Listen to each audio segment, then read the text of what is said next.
Health and Recovery at 440-989-4900 or visit rivionhealth.org. Broadcasting from the 92.3 The Fan Studios, fueled by True North Convenience Stores, WKRK-FM and HD1 Cleveland Heights.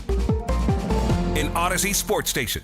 92.3 The Fan, 2020 Sports. This 2020 Sports brought to you by MGM Northfield Park. Visit MGM in March for the Pick Your Paradise drawings to win free play or cash towards a vacation of your choice. Find your fun at MGM Northfield Park. Cavaliers back home last night. They played host to Orlando, and just like on the road trip, Cavs had their problems against struggling teams. However, at crunch time, Donovan Mitchell, he was there to carry the Cavs. Mitchell wants it. Mitchell gets it. Mitchell's going to work on Bane. Donovan drives, floats. Oh, what a shot by Donovan Mitchell.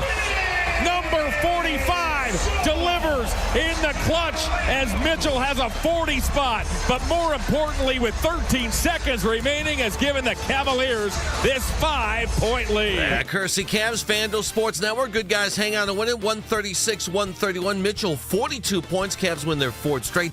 James Harden with 26 points. Guardians, final exhibition game yesterday, beat the Diamondbacks 10-5. Brian Rocchio and Daniel Schneemann each with 2 earned homers. Parker Messick got the start. 4 2/3 innings, allowed 4 runs, 3 earned on 6 hits, would strike out 6.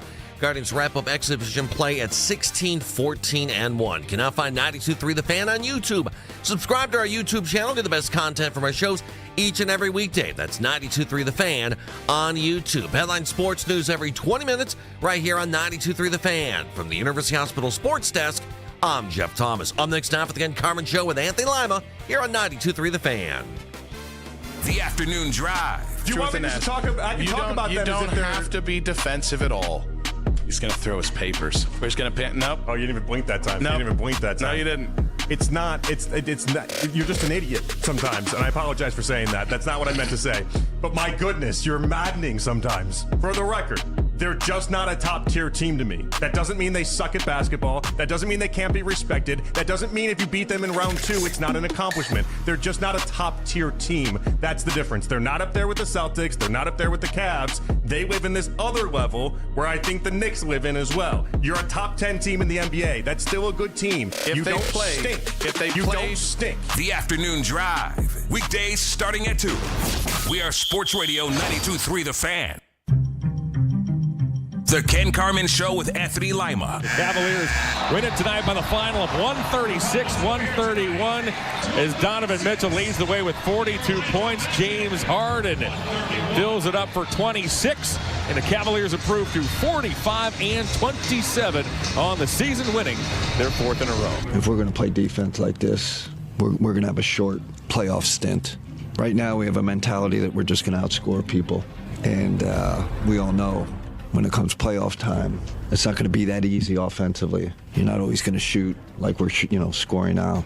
So if we're giving up 132 points, 128, I don't know. Seems like every game, we're not going anywhere. It's the truth. I'm sure the truth hurts it sometimes, but it's needed. We all want to be coached. We all want to be better, and we all want to win. And we know that he wants the same thing. So no hard feelings. It's the truth. We do need to be better on that end, and understand the importance of it. So we're appreciative of him and glad he said it. We've seen it before. We've done it before. We're not playing the best right now, but I think we have the right mindset behind it. That's the main thing. If we weren't, then I would think it's a little more scary, but I think guys all have the right mindset and know that we have to get better, and I think guys are going to make the steps, and we're all going to make the steps to be better. We got to decide. We got 2 weeks to figure it out, and that's a challenge for this group. But right now, we just think we can outscore people. This is Cleveland Sports Radio, 92.3 The Fan. Audio courtesy of FanDuel. Good morning. Hello, Kenny. Is it crisis mode for your Cleveland Cavaliers? Even though they're 13-4 since they traded for James Harden, they're 7-3 in their last 10. I wouldn't say crisis React to me. mode. Well, that's not how Kenny sounds. I'm glad. I do like that the Kenny's head coach. upset. I do think. I think it's good the head coach can talk publicly about that stuff. That shows that he is secure. That shows that he is not walking on eggshells around the players. I do like that. Because if we had some young, inexperienced coach who was afraid to rock the boat this time of year, then I'd be like, this team's doomed. Like, there's no messaging. He feels like there are prima donnas on the team that he can't speak to. No, that's not the case. I mean, Kenny Atkinson, down the stretch here, is, you remember it was right before the Harden trade that Kenny and the organization basically said no more excuses for injuries. Do you remember that? We haven't really come back to that much. Yes. But they said no more excuses, and then they traded Darius Garland. So, you could do the math on that, but it was pretty obvious that they thought his unavailability was kind of getting in the way. Now, he's been great since he finally was able to suit it up for the Clippers, but it was unreliable. They didn't know when they could make sure that he'd be in the games and plan around it accordingly. In this case, their offense is one of the best offenses in the NBA. They're not worried about their offense, and you saw it again last night. Now, Donovan looked like Donovan again, which was huge. His body looked right. I'm watching in the first half. Which should I tell you about Liz's? Did I tell you before the show about Liz's observation of Sam Merrill? She goes, "Who's number 5?" And I go, "That's Sam Merrill." She goes, "He just stands in the corner like he doesn't want to be there." I said, "What?" She's like, "Yeah, this looks like a company picnic, and he's just standing there so he doesn't get in the way of everybody." I go, "Well, that's his role in the offense." And she goes, "What?" I go, "Nothing." Well, and I thought, thank you for just leaving this on in the bedroom here. Let's just keep watching. I tell her we appreciate her observations, and we have the coming in hot hotline that she could dial into if she wants to share some. She wants to share her thoughts on Sam Merrill. Yes, that's just going to turn into Snoop Dogg jokes real quick, and I'm not dealing with it. No, shut up, Owen. John doesn't know about that yet. I would say offensively, this team plays like a champion. Defensively right now, they play like a team that, to me, is playing out the string of the regular season. And also without their second-best defensive player, Jared Allen, who, as we know, is a big part of everything they do defensively, and now he's missed 9 games, which, did we learn anything more yesterday on the status of Jared Allen? Is anybody talking Jared Allen yesterday? We're going to have to ask Danny about it coming up at 7:20 this morning. Danny Cunningham's going to join us on the show. Well, Owen had a hell of a point before the show. Let me throw that out there.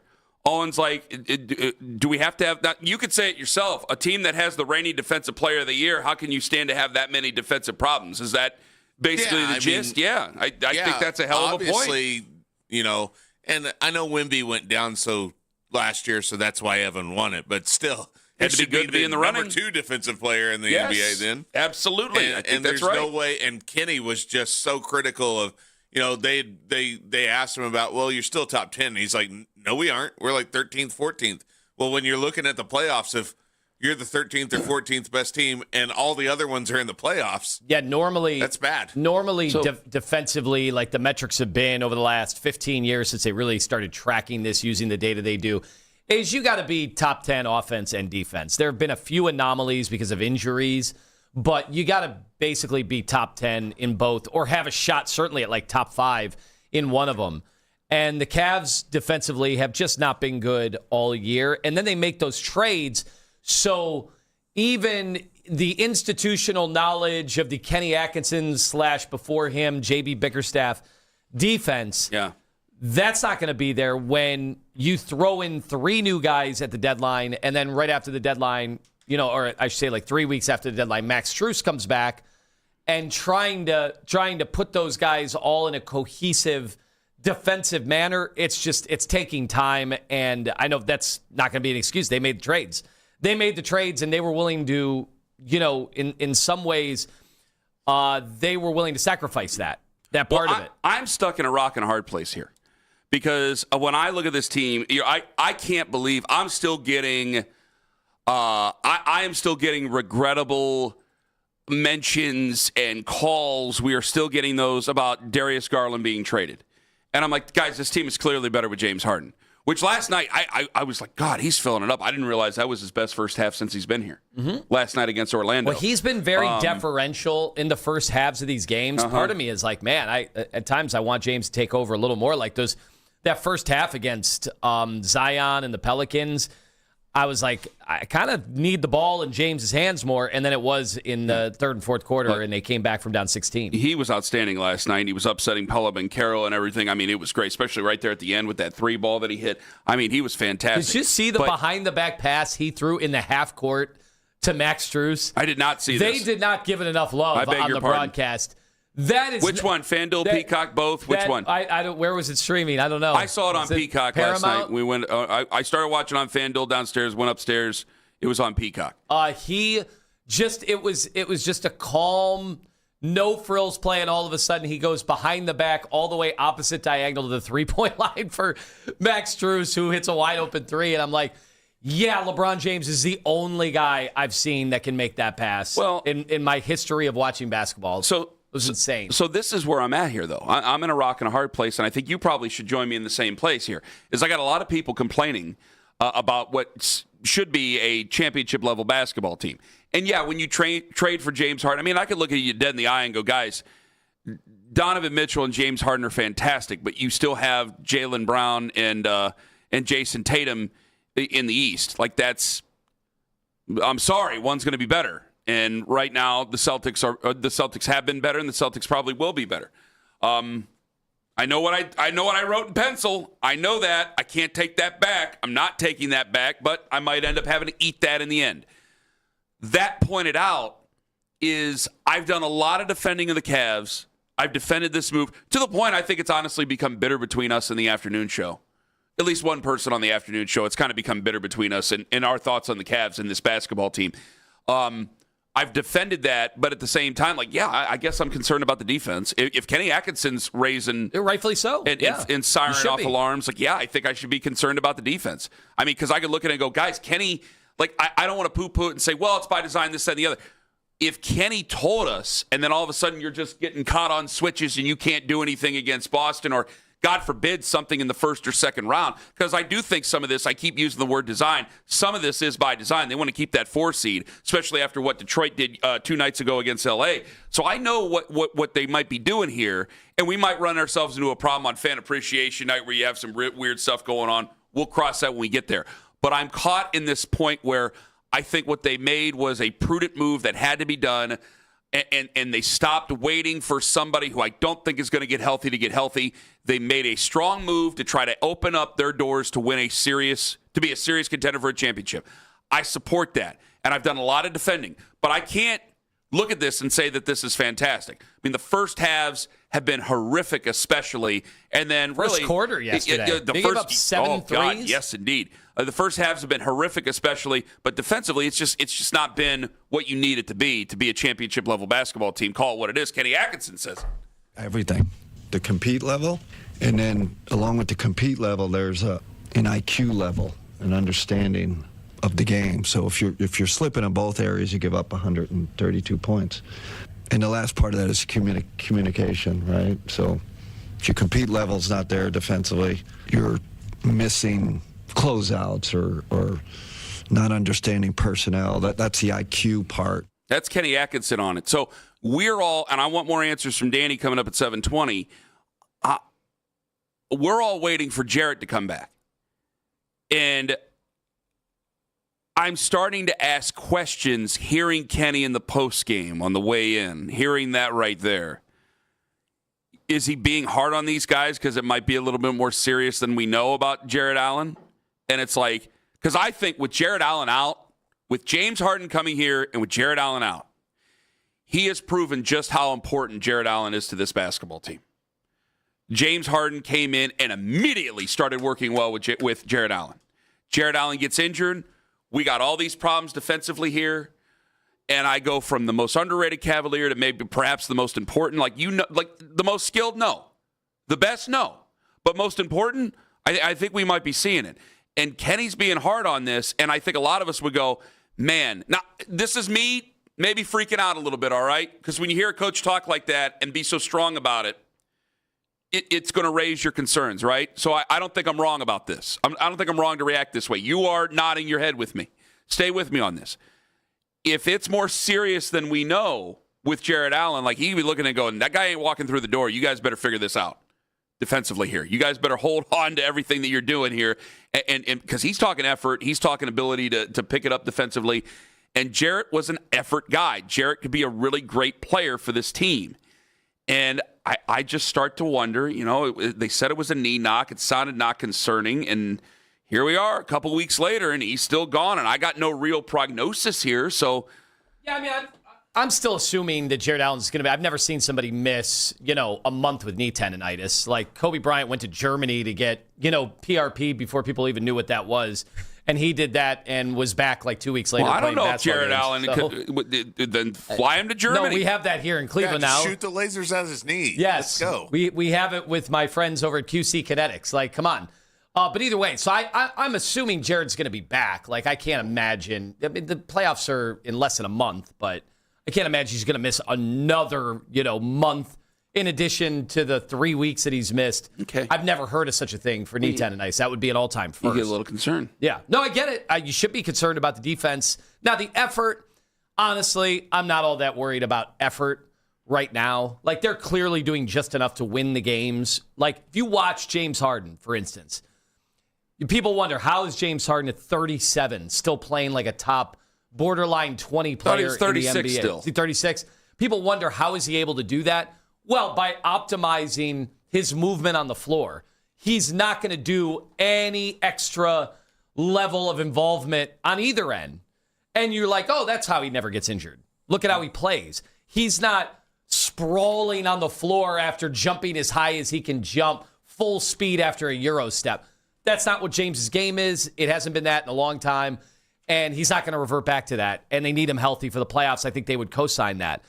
Donovan Mitchell is not going to go flying all over the place and show every little bit of effort. It's not the playoffs. These guys are too close to the finish line now to have a catastrophic injury derail the whole season, and then you made a James Harden trade for no reason. I just want to make sure. I'm not totally worried about the effort. Well, but I don't want to be an emperor that doesn't realize he's not wearing clothes here, where when the head coach, like the head coach's job is to manipulate and to push and prod and do those things. But I do become concerned where, you are trying to ramp up here. You have a handful of games left. I'm less concerned than the head coach, and it shouldn't be that way.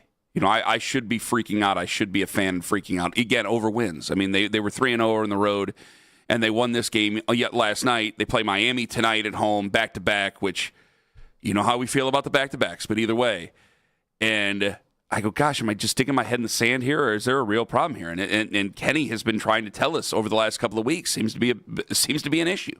Danny's going to tell us coming up at 7:20 this morning. Danny Cunningham. Folks, Kalen DeBoer is going to join us this morning at 8:40. He is the Alabama head football coach. My first question out of the box, how can I trust your quarterback to dig my team that's been in a funk at that position since 1993, since well before he was born? How can I trust your quarterback coming out to take my team back to where it deserves to be for this fan base?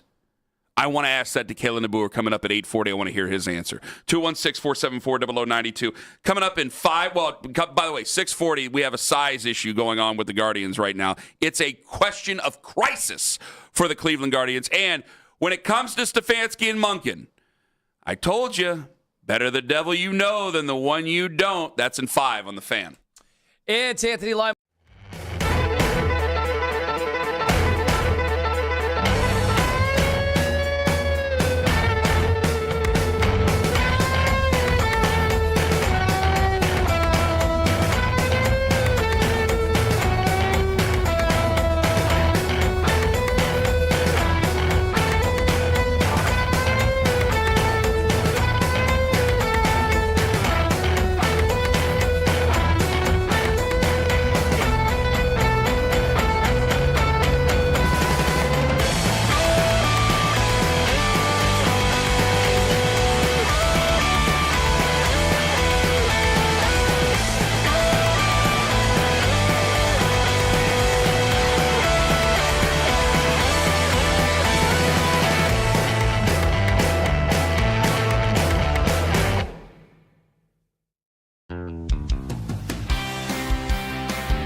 deals and special financing. Call 855 the letter U, the letter R, Genius. See website for details.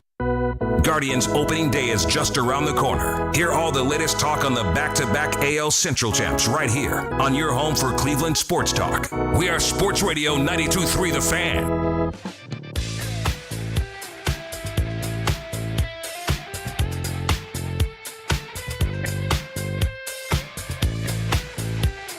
.840, Alabama head coach Kalen DeBoer. I want to hear from him about why Ty Simpson might be better than Fernando Mendoza, because Dan Orlovsky was put on the spot to give an argument, and he failed miserably yesterday about that. Holy potato salad. Oh, my God. I felt bad. It was weird. I felt bad for him. Very bizarre. Remember, before Dan Orlovsky... That's Lima 101, man. Before Dan had his rise to prominence over at ESPN, and he was trying to get in the media game, he was coming on a ton on the afternoon show here at the time. And I remember texting Keith, Dan's good. Like, he's going to be doing this at a national level. And he's done a great job, clearly. I don't know where that came from yesterday. I'm sorry. He's great at breaking down film. Maybe that's the lane he ought to stay in. I don't know, because anytime he says this stuff, it ends up biting him in the ass, and it sounds terrible. I mean, that was embarrassing yesterday. And then by the end of the day, it seemed like he was just very sad. Yeah. I mean, he posted the kindness to others picture. I'm going, oh, God, somebody needs a hug. See, that's where you got embraced, Dan. When you go out on one, just take it from someone who knows. When you get everybody really fired up, and then you feel like, man, they're coming at me from every end, you triple down, Dan Orlovsky. You triple down. Well, it's the John thing. You weren't here, but I go, what did John say a couple weeks ago? And I go, no. Oh, it was the Ty Simpson, that the Browns are going to take Ty Simpson because they're saying nice things to each other.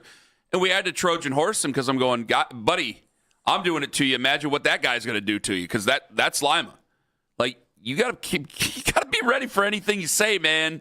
And he said it, and he got called on it, and it did not go over well. I felt bad.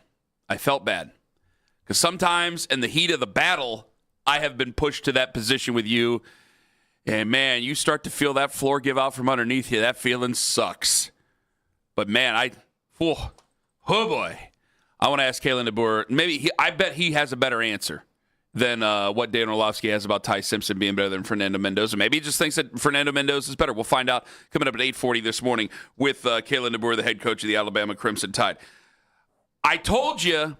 I don't mean to say I told you so, but you know what? I told you so. Albert Breer yesterday on Afternoon Drive. What are the chances that Shedeur starts week 1? If we asked you right now, what percentage chance would you give Shedeur to start week 1 for the Browns? What percentage point are you setting?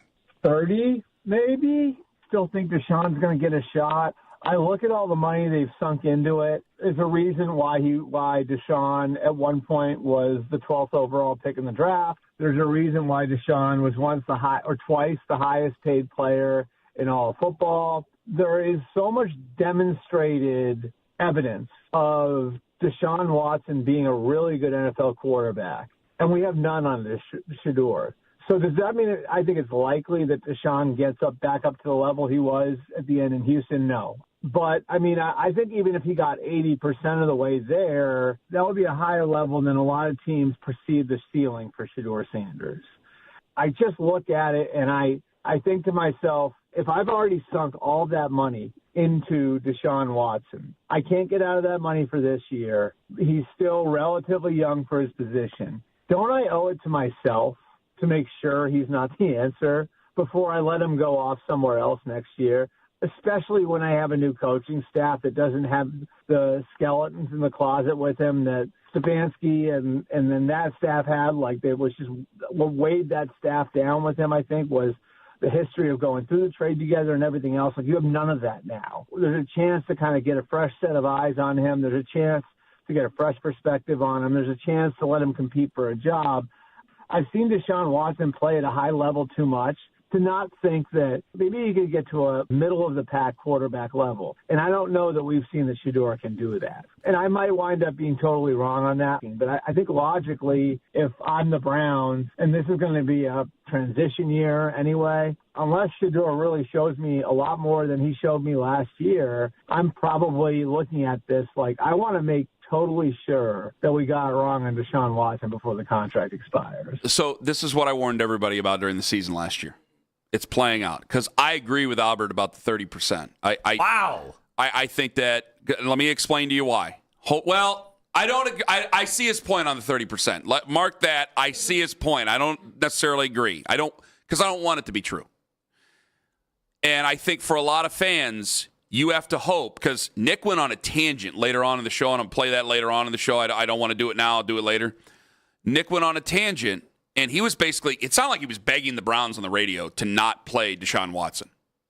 And I'll play it for you later on at around 8:20 this morning before Kalen DeBoer joins us at 8:40.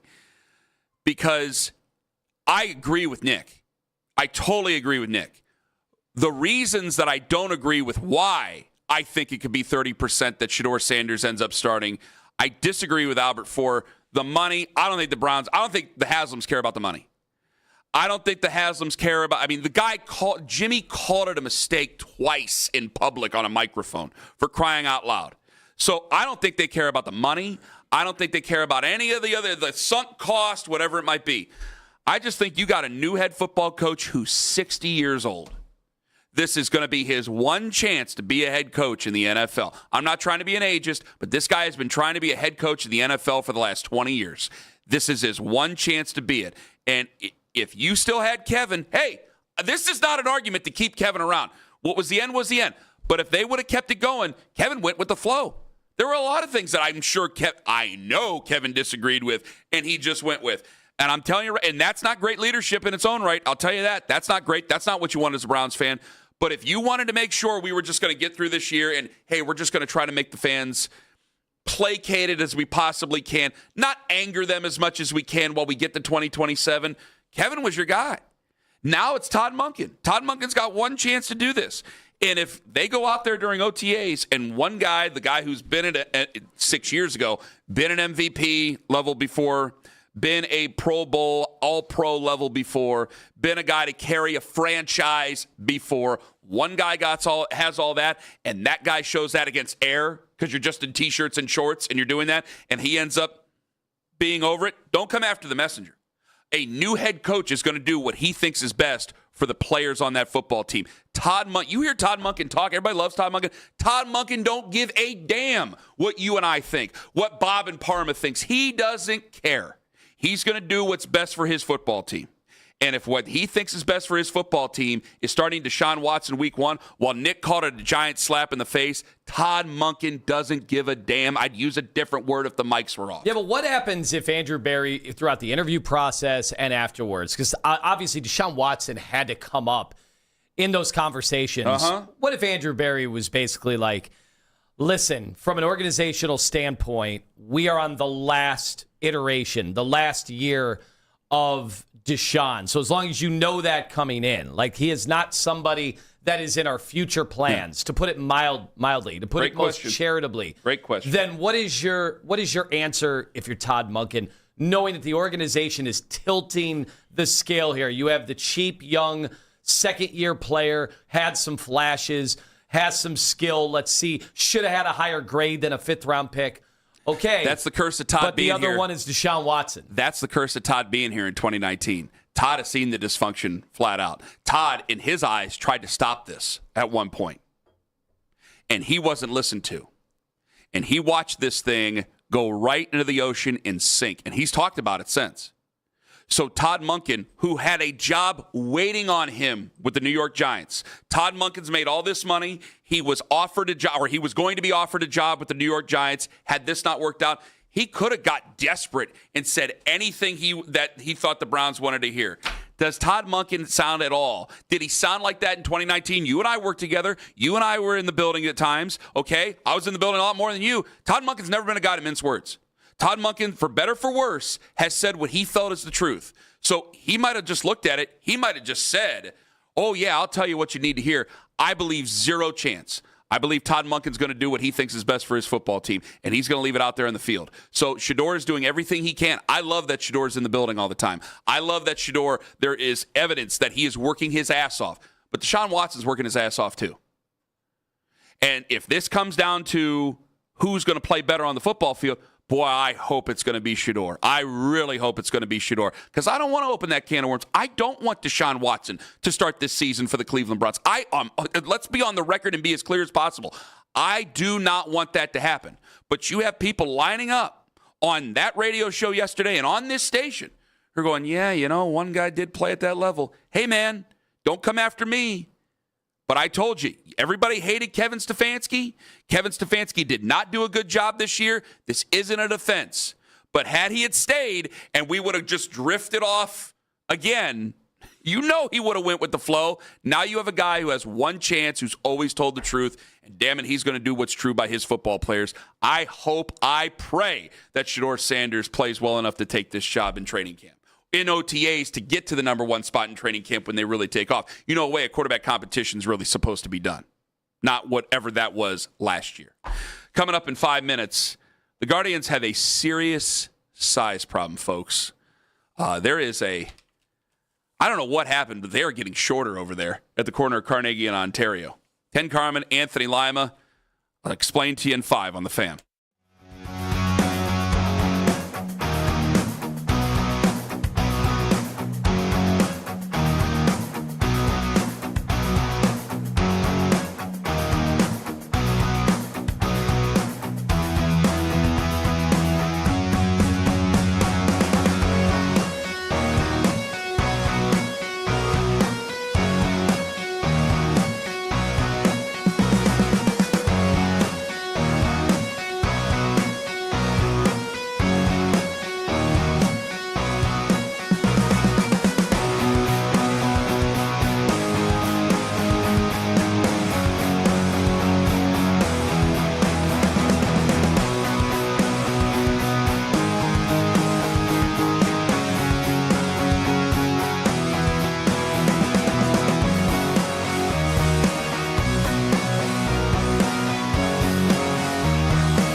consolidate debt with PSC Credit Union's 4.70% APR home equity loan.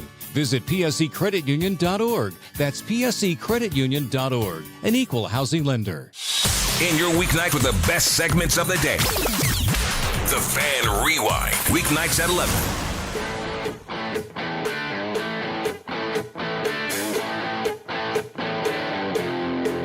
Kellen Boer, 840, head coach of the Alabama Crimson Tide. Want to ask him about, obviously, Ty Simpson, but I want to ask about Caden Proctor as well. Don't come after me. I know our last offensive lineman we drafted from Alabama. Players getting shorter over the corner of Carnegie in Ontario. John brought this to our attention, and then Owen's like, yeah, you didn't see this? I go, what? There is the new strike zone system that's coming out. You know what? I can't describe it that well. How about Yahoo Sports on Instagram? Baseball players are shrinking. Gavin Lux lost 3 inches this offseason, and it's all because of robot umpires. This season, MLB is implementing a new automated ball strike system that allows batters to challenge pitches. Hawkeye cameras can now determine if a pitch has crossed a batter's strike zone, but because the strike zone changes based on batter height, each player will have their own unique zone programmed into the computer. And to get the correct zone size, they need precise player height measurements. So this season, there are a whole bunch of new measuring rules. No shoes, no hats, knees exposed, heels together, back against the wall, no slouching. And players must be measured between 10 a.m. and 12 p.m. local time to prevent any shrinking throughout the day.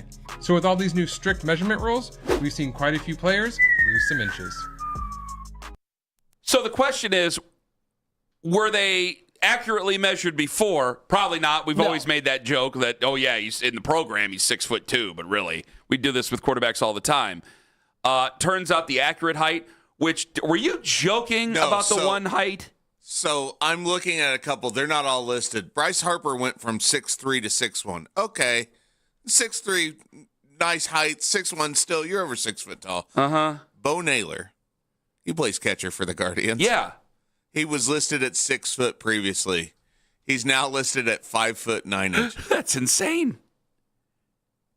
Now, how do you lose 3 inches? Are they doing it? Well, they were just lying in the first place. But are they using their spikes? Well, they were probably measuring outside of 10 to noon. 3 inches is it? Is it what they are with or without their cleats? I would guess it's their true height. I mean, the spikes dig into the ground, right? They're not stilettos. So my question is, and I've always been walked out there in Prince boots. I've always flat out said I'm 5'11", even on the dating apps back in the day. 5'11". I did not round up, and that was actually that was a little nice icebreaker to get into the conversation. I don't lie. You decided to be honest about. Yeah. Well done. Yeah, lie about everything else. Yeah. But you can't lie about your height because you'll be exposed, fairly quickly.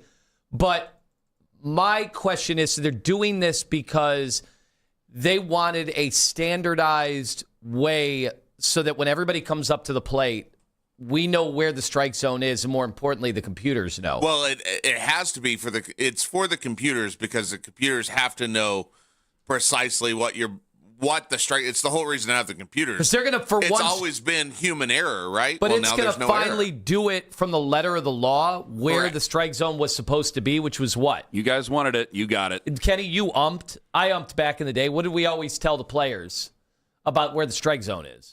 It depends on when I wanted to get out of there and drink beer. But I always thought they did too. I thought they wanted to get out of there fast. So very liberal strike zone. 14-year-olds, man. I can't be telling them to go drink beer with me. So, like, the one that I've seen that's different is Shohei apparently went from 6'3" to 6'4". He's trying to widen that zone. He wants to hit balls out of the park still. So, boy, that's interesting. So my question is, why aren't they measuring guys in a crouched hitting position? Shouldn't that be what they do? Isn't it irrelevant? I would assume that there's a metric built into the computer. Isn't it irrelevant what they are standing up? It's what they are once they get into the batter's box and get down to a stance. That to me would be more important than anything. But you could game that. You could crouch even lower. Like there are little leaguers that go in and go, letters to their kneecaps. Yeah, but we have film. We have tape of all these guys. We know exactly what their batting stance is. This wouldn't be that hard. You could always say over the offseason, I've changed my batting stance, this, that, and the other. Now, you would find out on opening day if they've really changed their batting stance, which, by the way, today's technically opening day, but it's the Yankees, so it doesn't really count to the rest of America. You can remeasure after the first month of the season. It's on Netflix as well. Just doesn't seem, 2 reads for it. It just doesn't seem to me to matter how tall they are. Do the Netflix reads. It doesn't seem to me to matter how tall they are until they get in an actual stance. That, to me, is what's going to matter for the strike zone, especially when it's automated to this degree. I think you're right about that, but again, you guys wanted all this technology. You guys get your technology. I think this is great. Yeah, just like you were happy about instant replay in the NFL, and now what do? You complain about it all the time. Yeah, but the difference is this is going to get it more accurately right than anything else we so can do do traffic in any cameras. other. People love those. So you don't mind? You actually would just take it back. You don't think we need this at all? I've talked about this a long time. I felt this way about it a long time. There is a. So what I love is I think this is gonna. Everybody's gonna call me stupid, but that's fine. You called me stupid about instant replay. You would have called me stupid had we all known each other about instant replay years ago. Honestly, I was just so sick and tired of the bitching and complaining that people do about strike zones, especially come playoff time. I loved it. And you love the complaining, Yep. Especially when you thought the Guardians were getting hosed. You love that? No. I mean, obviously, you don't like it when you don't like it when it goes against you, but overall, I love the complaining. But that's the whole point. Everybody, and this is what I love about this. Everybody thought they were getting the screws put to them because fans are incapable of being objective about calls that are being made on their behalf. Of course. So that's why I think this is going to dispatch over time a bunch of the nonsense. Not right at first, obviously, because you're going to see them work out the kinks. It's probably going to be a mess the first 2 months of the year, but eventually, I think this will also help speed up the game and have people talking about the actual game itself, not the umpires after the game. Okay, the part about it being an ump show and Cowboy, Joe West and all the other stuff, that's a fair criticism, okay? Like some guys do have egos, and you're right about that. However, I do think that it was always part of the gamesmanship and always part of the fun of the game of baseball was the human error of it. Of sweet talking it up or being nasty to an up or Aaron Boone barking at somebody from the dugout or when Mike Hargrove got thrown out of a postseason game 3 pitches in. Wasn't against Boston years ago for balls and strikes. Like, that's part of the fun of it. And remember, guys get thrown out on purpose to get their team going. Yeah. That was a perfectly legitimate way to get thrown out of a baseball game. I get what you're saying on paper. That's part of the fun of it. But I don't think during the process of that, people are having fun. They're just complaining and saying that it's fixed, that they want the big markets to win. Find something else to complain about. That they're engineering, manufacturing the wins. That doesn't sound like a lot of fun. Understood. In the meantime. But I play the long game on this, and I look at it and go, hey, instant replay has gone my way. Where I said this years ago, and Chuck Noll actually was the first one to say it. Once you put instant replay in, you start looking for things that aren't really there, or you start looking for things you weren't originally looking for. And now it takes forever. Now we're all mad about instant replay to the point where you even admitted one day off the air, you're like, you know what, just get rid of the damn thing. And I almost went skipping down the hallway because I finally got it right. And I think we'll eventually get this way with this. Maybe, maybe not. But I think that the complaining, the arguments, I hate that, yes, there are some umpires who get a little egotistical about it. That's what kills my argument. But ultimately, I thought that they did a fair enough job. I thought it was fine. I mean, Angel... See, you're saying that, but if you go game to game, nobody thinks the umps do a good job ever, which I think is silly. I understand that. Which I think is ridiculous. But at least in this case, we could say, well, yeah, they actually measured the players. It is going to be the most consistent it's ever been because they have the technology. We've had the technology for 10-plus years to do this. Finally, we're going to actually abide by this technology that actually works. But there was a time before we had the grading system. Now you see the grading system after every game, which you can find on social media, where it's like, hey, everybody's complaining about the umpire calls and strikes. It's like, well, actually, you got 98% right. So there's not a whole lot that you can really complain about there. And some of the other ones are just off that corner a little bit. What are you going to do? Maybe a little high. Maybe he was down in his crouch a little too low. Who knows? But I thought that was part of the fun of the game. Hey, I knew it was coming. I used to be much angrier about this, much louder about this. But I think it's interesting where we're finally getting the real. Bo Naylor went from 6 feet tall to 5'9" is unbelievable to me. 3 inches is a hell of a... good God. He is not listed as the shortest player. Jose's 5'8". I'm surprised after all this. I'm surprised he's not 5'1". What did we always have him on the broadcast listed as? I'm trying to figure that out right now because I'm on the actual official website. It says 5'8", and a couple years ago, I think it said 5'8". But you look at his minor league numbers, it said 5'11" at one point. There's no way he was ever 5'11". No. Unless you're wearing the 6-inch spikes. Coming up at 8:40 this morning, Kalen DeBoer going to join us on the show. Alabama head football coach. And the Cavs make all these moves to try to win a championship. And it seems that you dislike him now more than ever. Ken Carman, Anthony Lima, Danny Cunningham, 720 on the Fan.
Carman DeBoer talking Ty Simpson live here on 92.3 The Fan. From the University Hospital Sports Desk, I'm Jeff Thomas.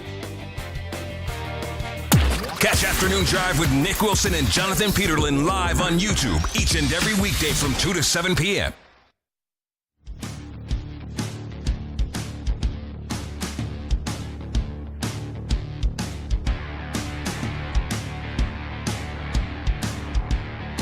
$7:20, Danny Cunningham going to join us on the show. 6:20 this morning. Yeah, how are you going to handle if Watson ends up being the starter? I want to get back to that coming up at around 8:20 this morning. Nick Wilson threw a fit yesterday. I agree with Nick. But, again, you guys all wanted the other guy fired. And this is what you get when you fire the other guy. And I know that's not a popular thing to say to all the Shador fans who are watching us on YouTube Live. But I warned you back during the fall. This guy, they hired a 60-year-old man, not one of the 35-year-olds, and he's gonna make the quarterback the guy who he feels is going to be the best. And he doesn't give a damn if they leave that decision up to him. He don't give a damn about how I feel or how anybody on YouTube Live feels or anyone of Shador's family feels. He's going to do what he feels is best for the team. And if it's close, maybe it'll be Shador. If it's not close, and Albert Breer is thinking it might not be close, I want Shador to start, but damn it, Todd Monk is going to make his decision. He's going to start the guy who he thinks is going to be better, and it might end up being Deshaun Watson. That ain't going to make anybody very happy about it. 216-474-0092. All right, let me get to this about the Cavs here. Cavs played last night. They won. Kenny was upset. Kenny was very upset. Cavs Conversation brought to you by the fine folks at Surfside Hard Iced Tea, who ask you to please enjoy that hard iced tea responsibly. 7:05 and 15 seconds for those scoring at home. Kenny was upset. Audibly upset. Post-game, called the team out last night over their defense or lack thereof. If we're going to play defense like this, we're going to have a short playoff stint. Right now we have a mentality that we're just going to outscore people. And we all know when it comes playoff time, it's not going to be that easy offensively. You're not always going to shoot like we're scoring now. So if we're giving up 132 points, 128, I don't know.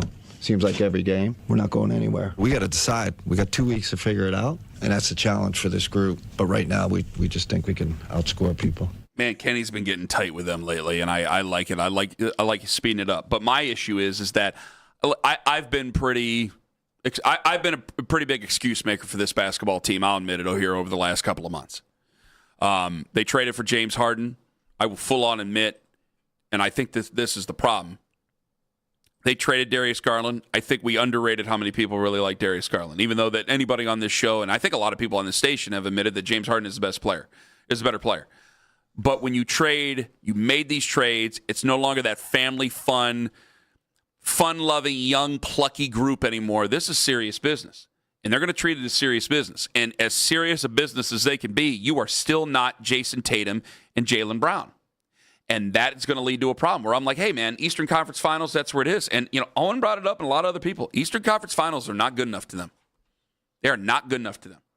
The 60 wins last year, they're using whatever reason. I cannot believe it. This is a team that has gone all in and will continue to go all in even this summer to try to cash in on a championship. And, man, I find a few people who seem to like them, but we have the same conversation at least once a day about this, is that I just can't believe how many people are not liking this Cavs team with James Harden on it. Well, I'm loving them offensively. Offensively, they are at another level that I think they could have got to with Darius come playoff time. I just think the physicality of the playoffs, I think they've got a lot of answers, especially if they get Jared Allen back, which I think he will be back for the postseason and hopefully fresh and ready to go. Donovan looked the most like Donovan I've seen him look in like a month and a half.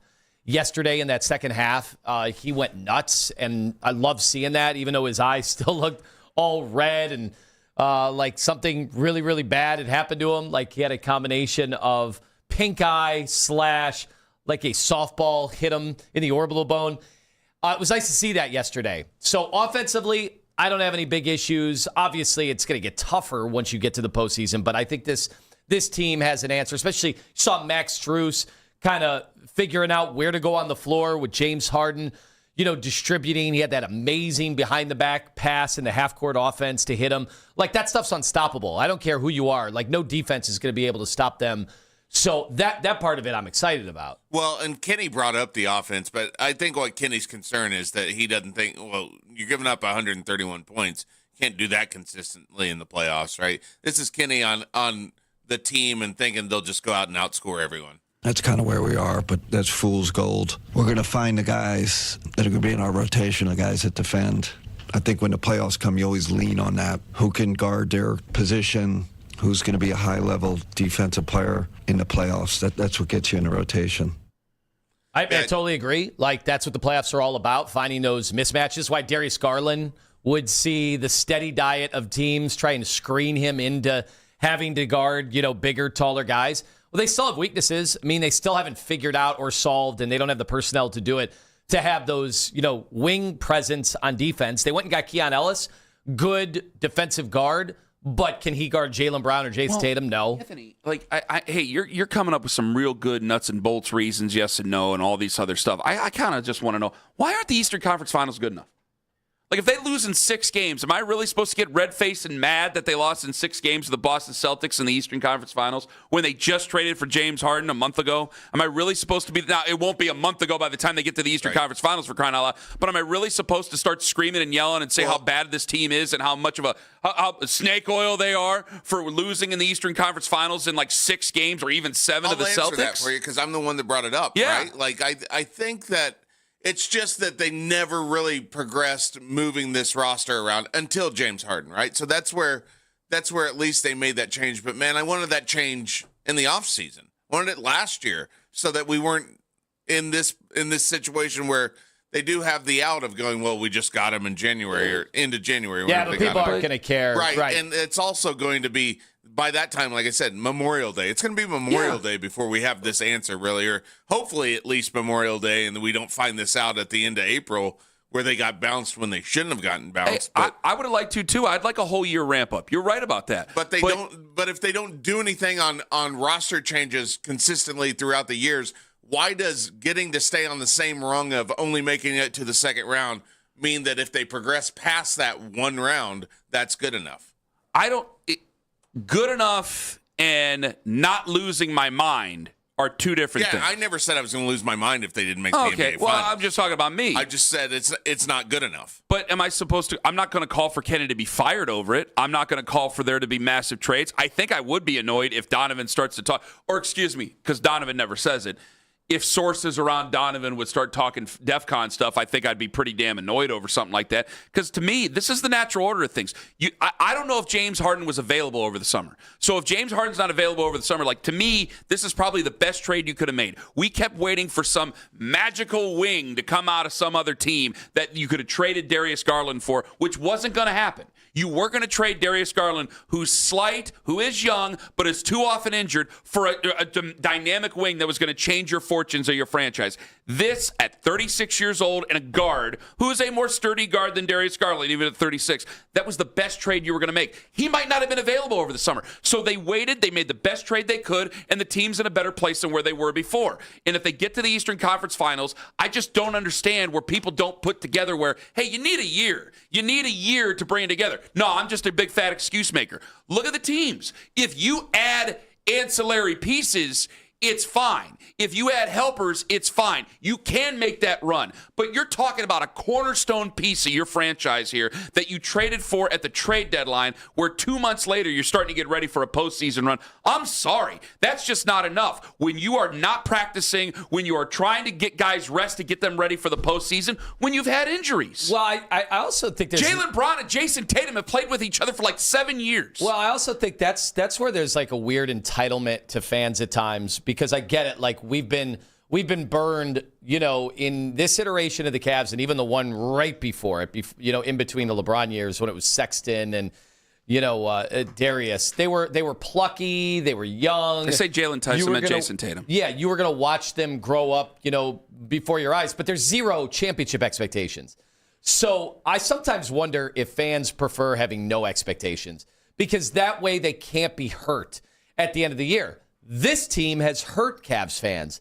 at the end of the year. Last year was humiliation. Well, so do we just want to be a middle-of-the-road team and have fun during the regular season, and that's why it? I asked the Because the question. same people When keep I telling me that they just keep doing this stuff during the regular season are the same ones that are saying, oh, they don't have any expectations. So clearly you guys just want to have fun during the regular season, and that's it, all the haters. When I ask the question, when I hear the term, it's finals or bust, tell me what the bust means. Does the bust mean, oh, we're going to break up the team? All right, then you just want to go back to not having expectations. Because to me, I want expectations. I want to compete. I have been embarrassed by the team in years past. Now, I got to be honest, in the last few years, I did not think those teams were good enough to go to the NBA Finals. I do think this team is. Like last year, I will say, when they won 64 games, I was like, all right, maybe they can beat Boston. But I still picked Boston. And then the funny thing is, Boston didn't even make it. They didn't even make it to the Eastern Conference Finals. They were humiliated last year. Part of it, Jason Tatum goes down, but they were about to fall down 3-1 in that series anyway to the New York Knicks. And the Pacers emerged and came out of nowhere. Well, this year, I think the Cavs are the team that hadn't done it before that can now go to the Eastern Conference Finals and even the NBA Finals. We're still going to be underdogs, no matter who comes out of the West. I mean, that's just a reality. That's true. I think we match up better against San Antonio than we do Oklahoma City, but we can't even think about that yet. We have to think about what's in front of us. And I'm telling you, right now it is tailor-made. The Knicks won again last night, so they're still the 3 seed. Boston's the 2 seed. I think this is tailor-made for you to have an awesome run to the Eastern Conference Finals, and then you're going to have to beat somebody good. So let's see. But by that time, you will have had a lot more opportunity to figure out those rotations. Danny Cunningham will answer this question. And when the hell is Jared Allen coming back? Coming up in 5 minutes on The Fan. Let me answer this question for you. If you're thinking about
Chris Antonetti saying the x-rays on Hedges' right hand, which was hit by a pitch on Monday, came back negative. Coming up at 8:40, Alabama head coach Kalen DeBoer talking Ty Simpson right here on 92.3 The Fan. From the University Hospital Sports Desk, I'm Jeff Thomas.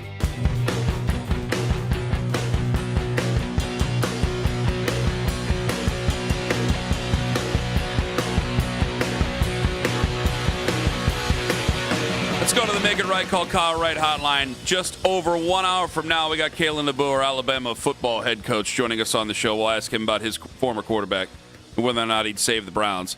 Can James Harden save the Cavs? Well, Danny Cunningham joins us right now. He's the host on Locked On Cavs, as well as from Cleveland Magazine, the Inside Shot on Substack, as well as 92.3 The Fan. Hello, Danny. James Harden, the Cavaliers, the defense. There's good things, there's bad things, there's a problem. Let's start with the defense. How concerning is the defense going into the postseason? Kenny Atkinson seems to be at one of the DEFCON levels right now. I think it's a little bit more than mildly concerning because the Cavs right now are not playing anything that resembles championship-level defense. But I will say it's the month of March, and sometimes these things happen throughout the month of March when a team can see the postseason on the horizon and maybe doesn't want to put in the required effort on that end of the floor on a nightly basis. But the thing with the Cavs is we've not seen this group together really ever do that because they're brand new. And I think that adds a little bit more urgency because we don't know what they can be defensively at their best, and we don't know if their defensive best is good enough to be a championship caliber team. So I think that there should be more urgency from them than what we've seen so far. We know they can be the best offense in basketball, really, by just rolling the balls out every night and seeing how they can play because they're that talented on that end of the floor.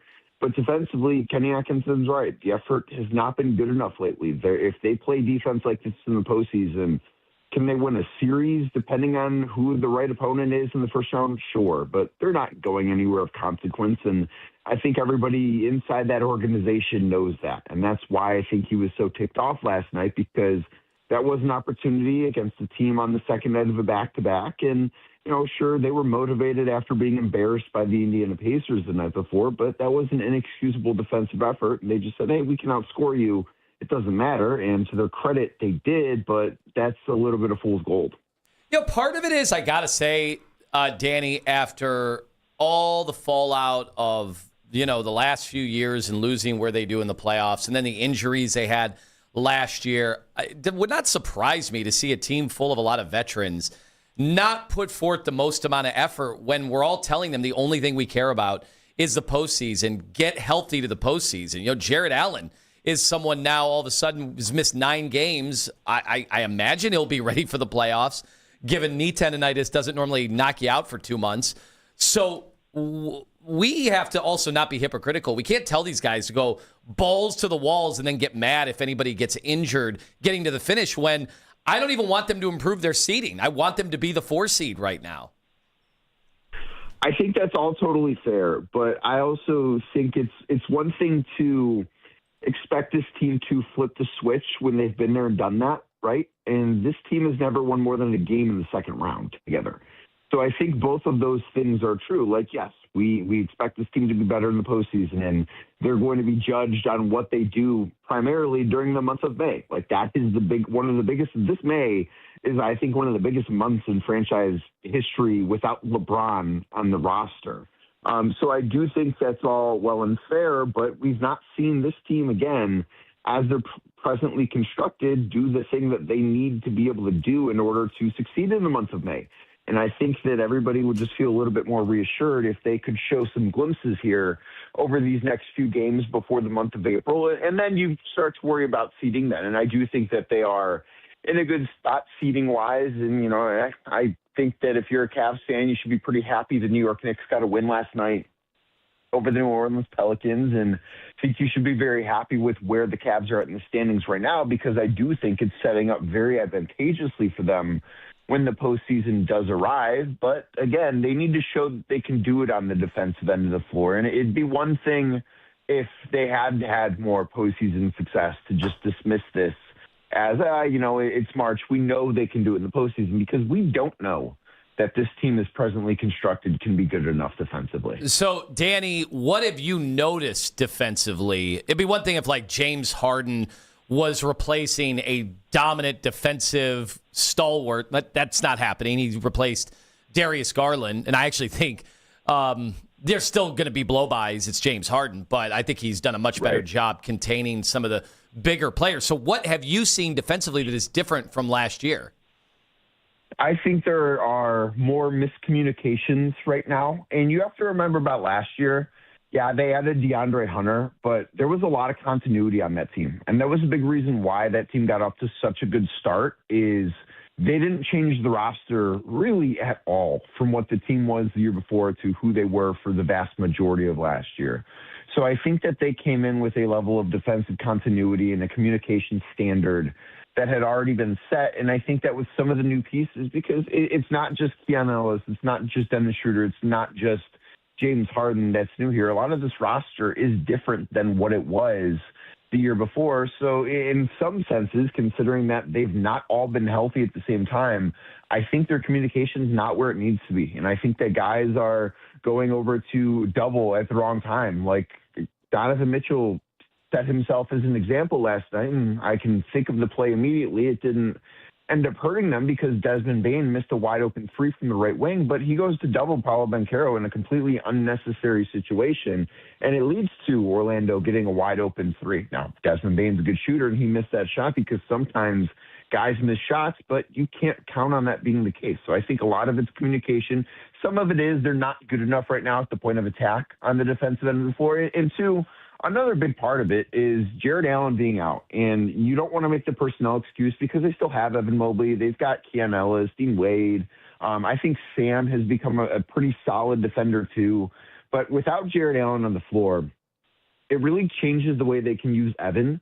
Like if the Cavs have Jarrett last night, I think Evan spends a lot more time defending Paolo Banchero, and I think Paolo Banchero has a far less successful game when Evan Mobley is defending him than when somebody like Max Strus or Sam Merrill is spending a lot of time defending him.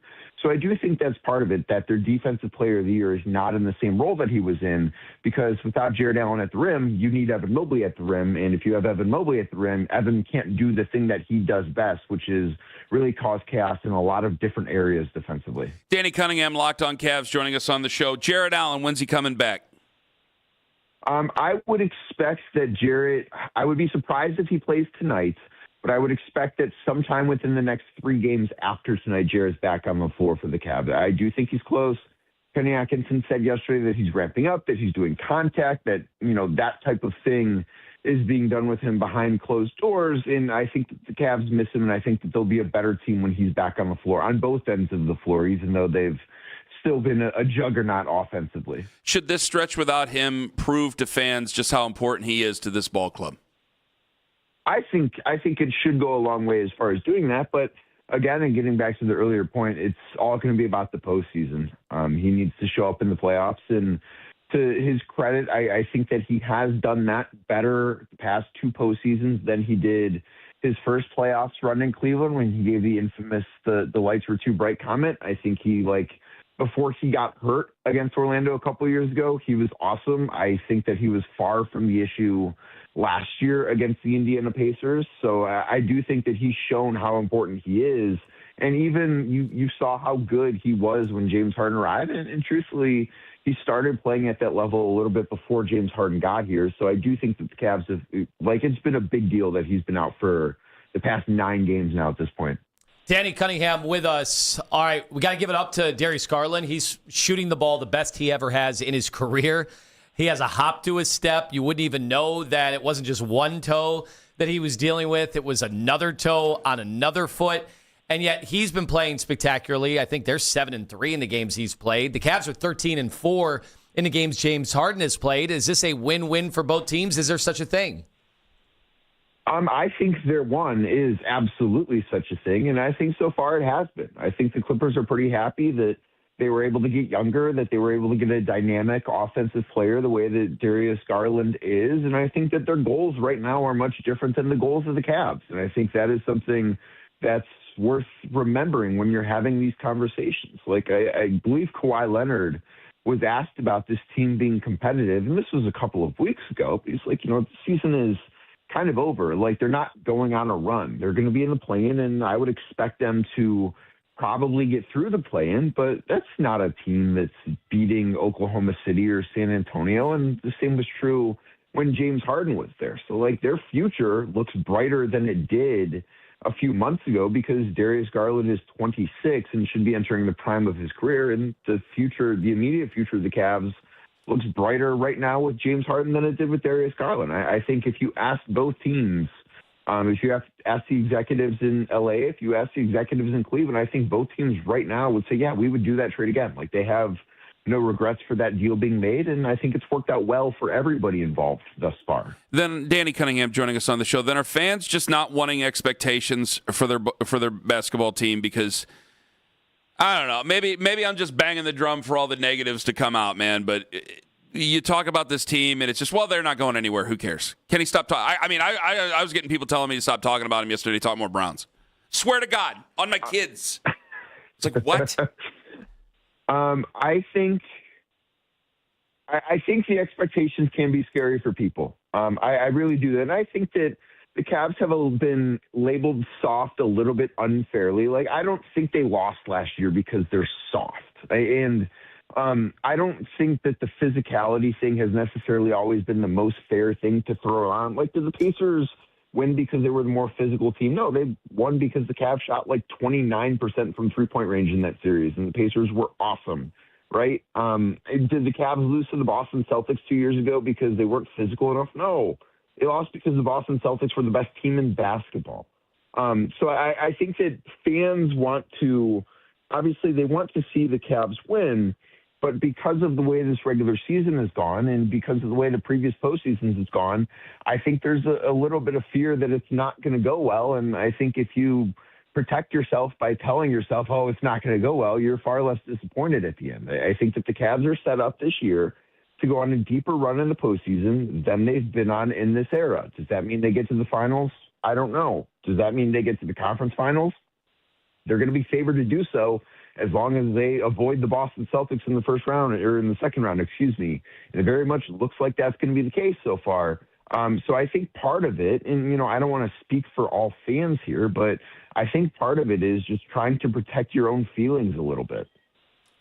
Danny, I've been staring at the standings the last 3 days, and I've heard some others say, well, if it's just Detroit that you beat in the second round with the Cade injury, it's not nearly as big of an accomplishment. And I'm like, I don't care.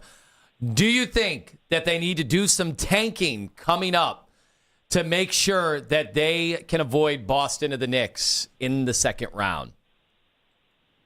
I'm not sure that tanking is required, but I do think at a certain point that should become part of the conversation internally for the Cavs. And they're never going to go out there and say externally, we want to see Detroit in the second round. Like, those things are not going to happen. And they have me to say it for them, Danny. I'm here to say it. They have you to be the mouthpiece. You're right. They have you to be their mouthpiece, which is a really good thing. And it's always valuable when you have a guy like Anthony Lima in your corner as an organization, I'll say. But I think that the goal should be to finish in fourth. I think that is the most advantageous path forward. And I don't think the Celtics are some unbeatable juggernaut. I really don't. And I think that the Cavs actually match up relatively well with the Knicks. I know they've been playing well lately, and that was a nice win they got over New Orleans last night. But I don't think that there is a team in the Eastern Conference that's unbeatable. And to be fair here, we don't know what this Celtics team is going to look like in the postseason. We don't know what Jason Tatum is going to look like when the intensity ramps up. And truthfully, he's not played all that well. Like, his shooting splits are really bad, and the Celtics are, I think, 16th in offense since he's returned from that Achilles injury. And give him a ton of credit for coming back as quick as he did, but he's not looks like Jason Tatum, and I don't think anybody should have expected him to look like Jason Tatum. So I don't think that there's a team in the Eastern Conference that is this unbeatable juggernaut that the Cavs need to avoid. But, I mean, the fact of the matter is the easiest way to get to the postseason is by playing whoever finishes fifth, which could be like the difference between a team that finishes fifth and eighth in the Eastern Conference is so negligible right now. And then the Pistons are the team the Cavs match up the best with in the second round. So I think that if you look at it that way, I don't know that you're going to need to tank because I don't know that you would catch New York anyways. You're kind of running out of time. But fourth place would be the best place for the Cavs to finish to. Danny Cunningham, Locked On Cavs podcast. He's also on 92.3 The Fan. He's also on the Inside Shot on Substack. He's also in Cleveland Magazine. Danny, thank you for the time. You got it, guys. Thanks for having me. Danny Cunningham on the Make It Right Call Kyle Wright hotline. Does that bother some people when he says the goal should be to finish fourth? I think people are going to think that they are playing with their food a little bit if they start jockeying for position in the wrong way. All right, let me bring that up during about last night as well as Joe Flacco is still going to be in the AFC North. Why I love Joe Flacco? Because he shows us exactly why we're desperate. I'll explain more in about last night in 5 on The Fan.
write us off. We could go 82-0, no one would care. He's a piece of crap. The kid, he sucks. He's sucked his whole career. I got rumors about him, how he couldn't please his wife, and so now he's divorced. Put a damn winning team on the field. Now the Ken Carman Show with Anthony Lima give their thoughts on what you might have missed about last night. Well, it's March, and much to Keith Britton's chagrin, we're going to talk some college basketball, but it's bad news. Well, it's been nice knowing you because your ass is getting fired. Well, UNC men's basketball coach Hubert Davis, he was fired after UNC was upset by VCU. You guys have been talking about the disappearance of Cinderellas because of NIL. Could we see the disappearance of some blue bloods like we've seen in college football? Nah. Why the disappearance of blue bloods? Who disappeared as a blue blood in college football? I mean, Miami for a long time, Florida still. USC was gone. Nebraska hasn't come back. I don't think Florida's a blue blood in college football. I think they just won some championships when you were a kid, and you don't know any better. I'm sorry, that sounded terrible. That sounded really bad. I mean, they were really good. That sounded really bad. No, they weren't. No, they weren't. They were good. They were good with Steve Spurrier. You look before Steve Spurrier, they were garbage. You look during Steve Spurrier, they were pretty good. They didn't have air conditioning. You looked right after Steve Spurrier, they were garbage. You look right during Urban Meyer, they were good. Like, you look at Ohio State. You look at, really Ohio State. They're the gold standard, right? Listen, Boy, I'm not even a fan. Like that. That's nice a blue to hear blood. you say it. Well, it's true. Ohio State's the one school that has somehow stood the test of time. Oklahoma, no matter who the coach is over the last 30-plus years. Oklahoma's been a high-performing program. I know that some people are a little bit. Jeff Blake, yes. Yeah. I mean, ever since that, they've been a high-performing program for 30 years. USC, they're doing it with a guy that's not necessarily a great college football coach right now. Yeah, USC kind of hems and haws. I agree with Owen. LSU, I got to tell you, I know they turn in some farts every now and then. They've been through a bunch of coaches, and they still somehow put one up on the mantle every 5 years, it seems. So LSU's one of my. They have thousands of players, it seems like, every year within 2 hours of their campus that can play for them. It helps. Sorry, John. Florida's had a weird history. Anyway, I don't know if there's going to be a loss of blue bloods there. I think that the thing that might kill the blue bloods in basketball is the investment in football.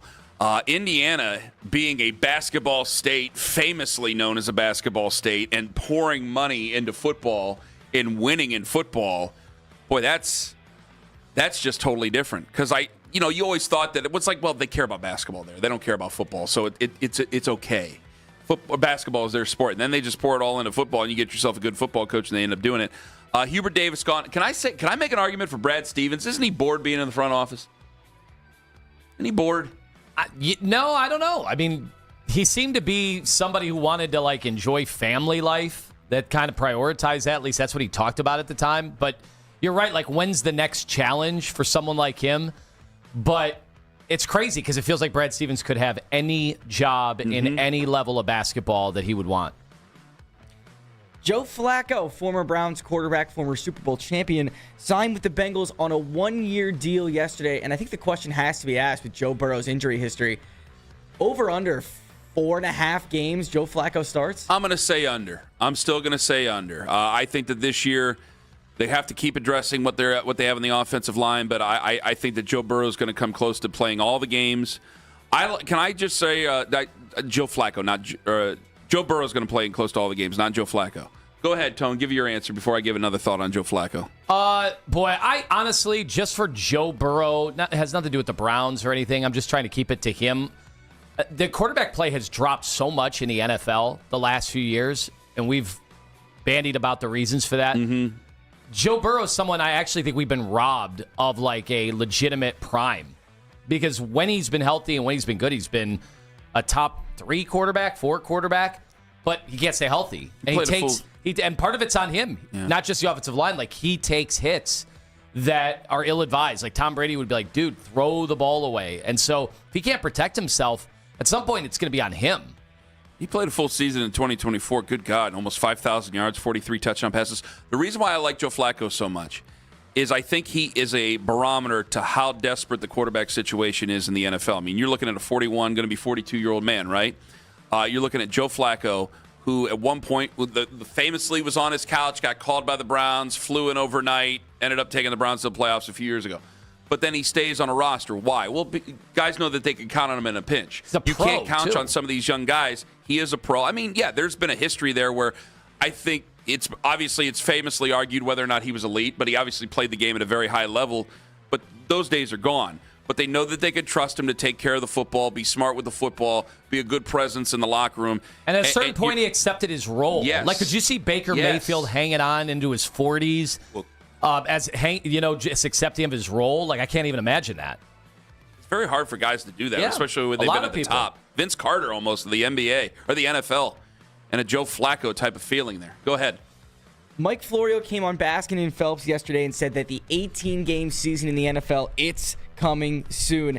And then the caveat is you can only play 17 games. How do you construct a roster? Is it different now when you can only play 17 games? And I think you might have to expand rosters in the NFL. Well, I think you might have to expand practice squads because they're not going to want to expand what their salary cap is per season. Boy, Albert Breer, this kind of goes with what Albert Breer said about the escrow yesterday. It's very wonky in the interview with Nick and Jonathan, but it was very, very good because that's an old rule that ended up happening back in the day to when teams were folding and owners would leave town and you couldn't find them.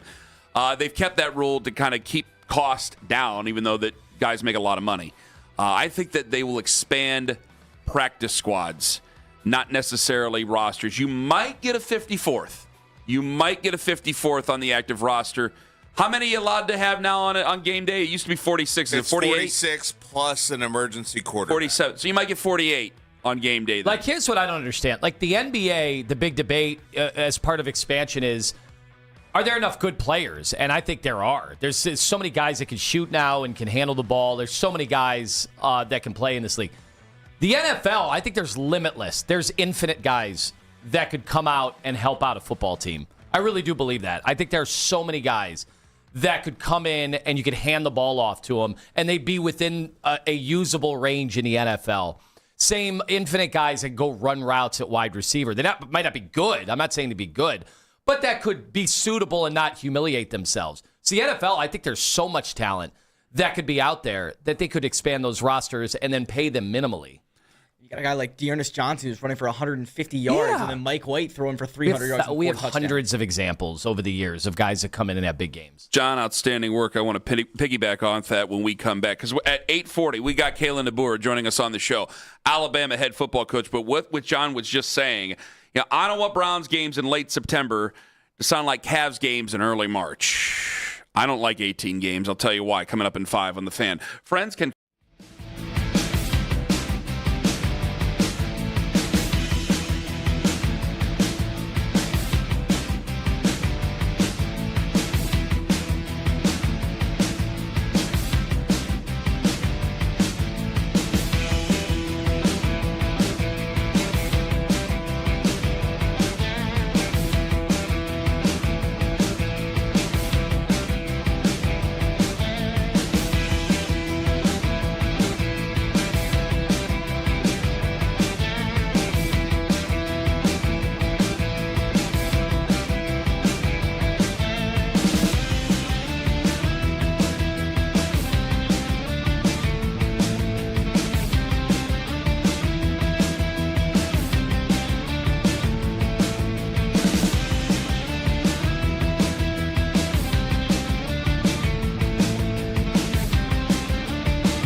a new coaching search every year, I'm going to start to say things like maybe it's time we just move the franchise again. Okay. Because it is just cataclysmically stupid. 2 years is not long enough for any head coach, let alone a first-time head coach. The Afternoon Drive. Weekdays starting at 2. We are Sports Radio 92.3 The Fan.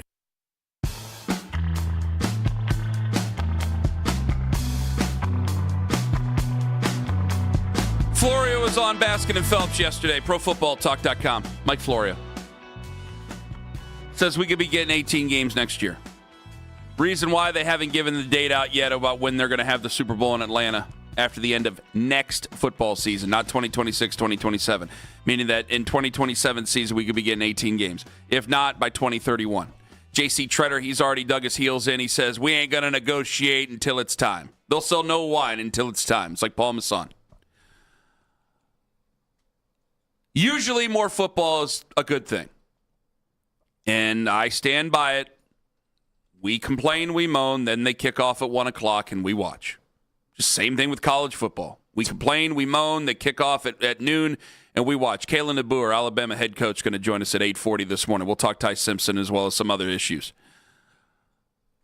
I got to tell you, man, I do not want a Browns game at the end of September to feel like a Cavs game at the beginning of March, where they go out, they play like garbage, they get hammered, and we come in there, and people are like, guys, it's September.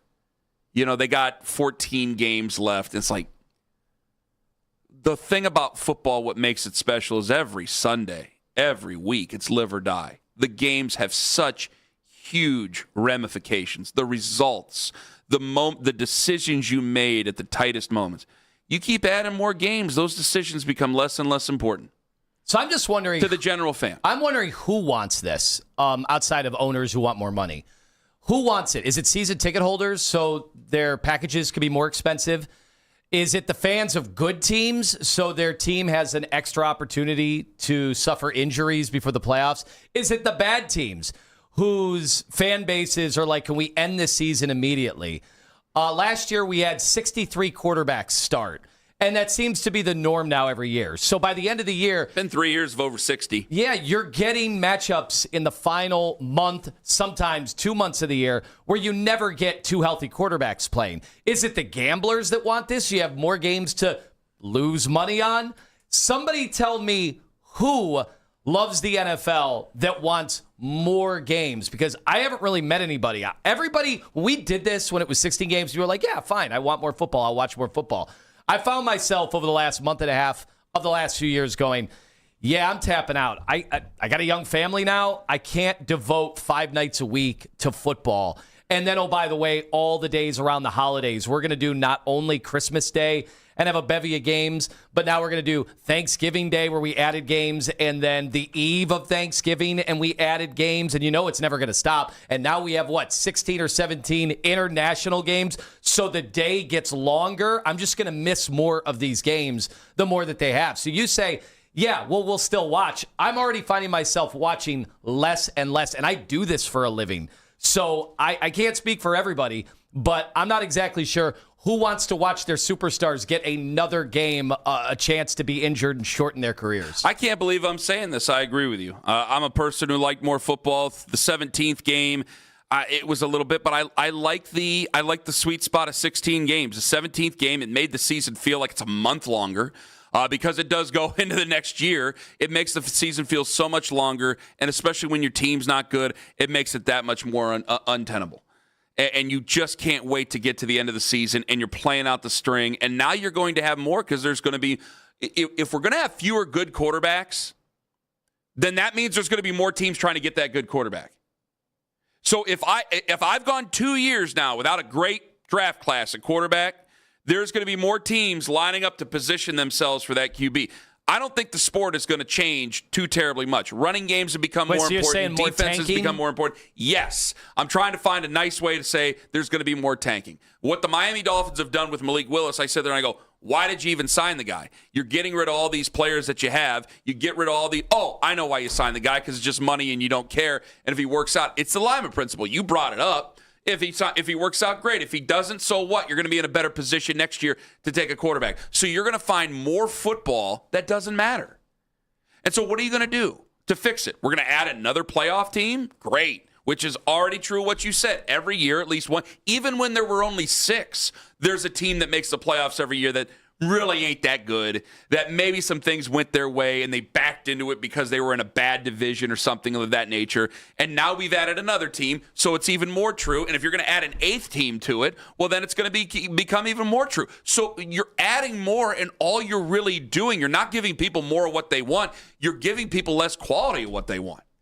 You can manufacture as many things as you want. If you don't have the same quality, people are going to have a bad feeling of your product. And your product, it's going to turn, if you keep doing this, and yes, it's 1 week at a time. So that's 2 extra weeks, plus you would probably get to make the players happy. You'll probably give them another bye week. Yeah. That's 3 extra weeks compared to what it was. A 3 extra week long season, which they're trying to get to President's Day, which doesn't matter to a lot of people out there. They still work on President's Day. It doesn't matter to you and I. You and I will still do the show after the Super Bowl on President's Day. So you're trying to add 3 extra weeks to the season where it was before. That's 3 extra weeks of looking at the schedule going, okay, we have this guy out because he's injured, so now we can start to load manage players. We can start to load manage quarterbacks, and your games don't matter as much. So you're taking what was fun out of it. What's fun about football? Well, the life or death aspect is exactly what the NFL you're had taking it out of that. over the other sports. I totally agree with you. And I'm sorry, you're already seeing a little bit of load management in the NFL. No one will call it that. But guys, I even think coaches are kind of okay if one of their dominant defensive players or whatever is like, well, I don't want this to run the risk of an injury that could be lingering. Maybe I sit this one out. I totally agree. Less and less guys play the full boat of games. Like, it's just common sense. Totally agree. And the more you expand it, you don't even know who you're going to be watching, especially by the end of the year. And I'll say this. This is one little thing that most probably aren't thinking about. It's not top of mind, but you'll feel it on a Sunday. And that will be the demise of the once proud, once great 1 o'clock window of football. Because back in the day, felt like there were 13 games at 1 o'clock every week. Now you're going to have windows where there's it's only 4 games on. It's only 5 games on. And then the 4 o'clock window, I get 2 or 3. That's it. That's my Sunday. What you're always going to start seeing is, I think it's going to go this way. 216-474-0092. Do you actually want 18 games? Do you actually want that 18th game? It's probably easy to say no. I really want to know why you do. Because it's easy to say no when you won 8 games in 2 years, why you don't want that 18th game. It's just another opportunity to lose and to extend the season and not look forward to the postseason, or not look forward to the offseason, I should say. But what it's also going to do is that it will make Sundays at 1 o'clock more valuable, which might mean more money. But what we're going to end up doing, I'm sorry to say it, we're going to end up being the Maction. So you're going to have a team that ends up playing on, they'll eventually put their ass into Tuesday night, and they'll eventually put themselves into Friday. They don't care about high school football. They damn sure don't care about college football. College football is doing everything they can to make their money. So you're going to probably have a system at some point here in the near future where you have a football game every day of the week in the NFL. Maybe not Saturday during the regular season. So 6 out of 7 days, you have a regular season game. All right, well, we've already seen what regular season action has done to college football within our own region here. That's obviously not the big time. But what they'll do is you'll end up being relegated. So already you have all these reasons to not get excited for a lousy football team. Now they're going to stick you on a Tuesday night or a Wednesday night. That's no fun to watch. And so there is an incentive to get better so you can play at 1 o'clock again. But at least 1 o'clock, it's like, all right, it's Sunday. I have the day off. I can watch the Browns. Yeah, we might be struggling, but I can still see my favorite football team play on a day off. But on a weeknight, it just takes away from all of it. That's not special at all. Yes. Monday nights were a special time. I hate to sound like an old guy here. Monday night was a special time. Thursday was never really special. The Amazon packages, they do what they can. Al Michaels won't even stand up for the football games. He just sits down, and then then Herbie's like, oh, I guess I got to sit down too. I have a problem ripping a legend like that, but you have none. So I understand. He takes it that way. What made football special? What makes football special is there's only so many days you get to enjoy it. And there's so much time without it.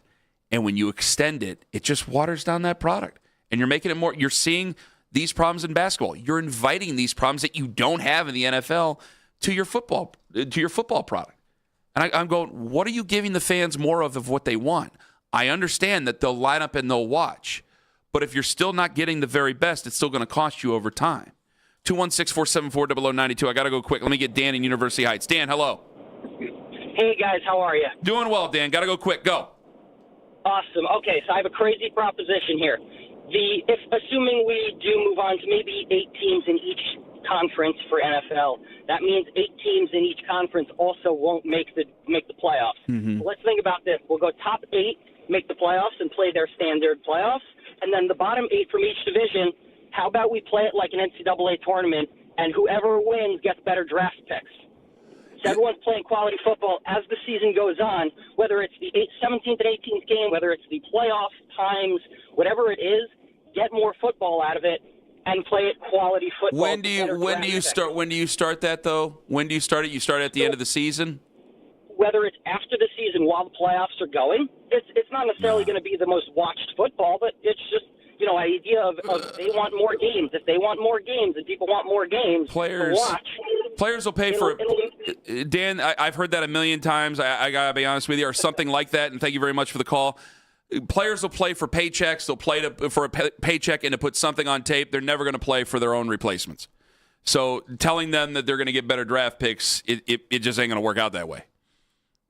I told you my ping pong ball and a hopper theory. Few people like it, but to me, that's the closest thing to ending tanking that you're really going to get.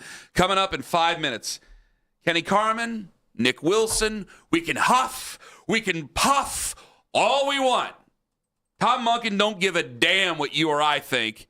He'll start Deshaun Watson if he wants to. Got some interesting audio for you to hear in 5 on the Fan. K&K Heating.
Chuck and Ty Simpson right here on 92.3 The Fan. From the University Hospital Sports Desk, I'm Jeff Thomas.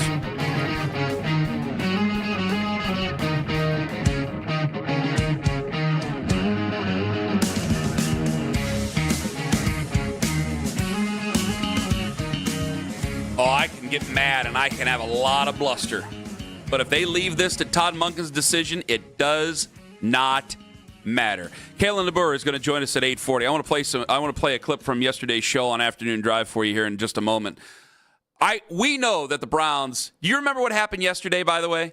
When we were talking about Shedeur in that social media post, and you were like, "Where's the Mason Graham at?" And then, like 5 minutes after you got done saying it, they had a Mason Graham appreciation post on social media. So he's going to be the starting quarterback? No. Oh. So they listen to us. Yes. I think they listen to you more than they listen to me about some of this stuff. But they definitely listen. And I really thought it was hilarious. I look and I go, oh my God, they really did it. And guys, if you really don't want to see Deshaun Watson, you better hope that they go, yeah, Todd, we don't care what you say. We're listening to the fans on this. We don't want him to start. Because Nick was beside himself yesterday. And I think part of the reason that I don't want to put words and thoughts in Nick's head and Nick's mouth, but I think part of the reason that some of these guys and him and you even, I think part of the reason you guys have wanted to go after all these other QBs is it's another one between Deshaun Watson and starting on Sunday. I don't think you like Kyler Murray that much or Tua Tagovailoa that much or any one of these other guys. It's just another name that's ahead of Deshaun Watson that you don't have to start him on Sunday. And it's a better player, so you don't have to. Like, he's good enough. He's played like Tua. You've played at a high level before. You can play point guard.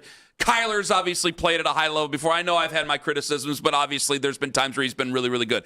And you make these arguments because he's not Deshaun Watson. Shedeur, I mean, when you have Albert Breer going on yesterday afternoon and saying he has a 30% chance to I couldn't believe it. Win that starting job week one, you're going, oh, that's low. But I think the team, I think the front office, I think that people who are not maybe in football, I think the people in football, they're going to keep an open mind. But I think everybody else, I'm not in football with them. I want Shedeur Sanders to start. I think you want Shedeur Sanders to start. I think the fans, if they're staying how they are, I think they want him to start. Can I ask an uncomfortable question to everybody? Yeah. Would starting Deshaun Watson, would that divide that building? I'm not sure what you mean by that. So I'm not trying to play it off. Yeah. So no, that deserves some more context. People in the business side not happy? Everybody. So obviously them. They have heard since the moment, and we didn't go over a lot of this at the time, but certainly heard. I mean, when they went and got Deshaun Watson, there were plenty of people in the building that were not thrilled with that at all. They understood why they went that way. They just weren't comfortable with it. Okay? So too were some business partners of the Browns, and so too were many season ticket holders. Yeah.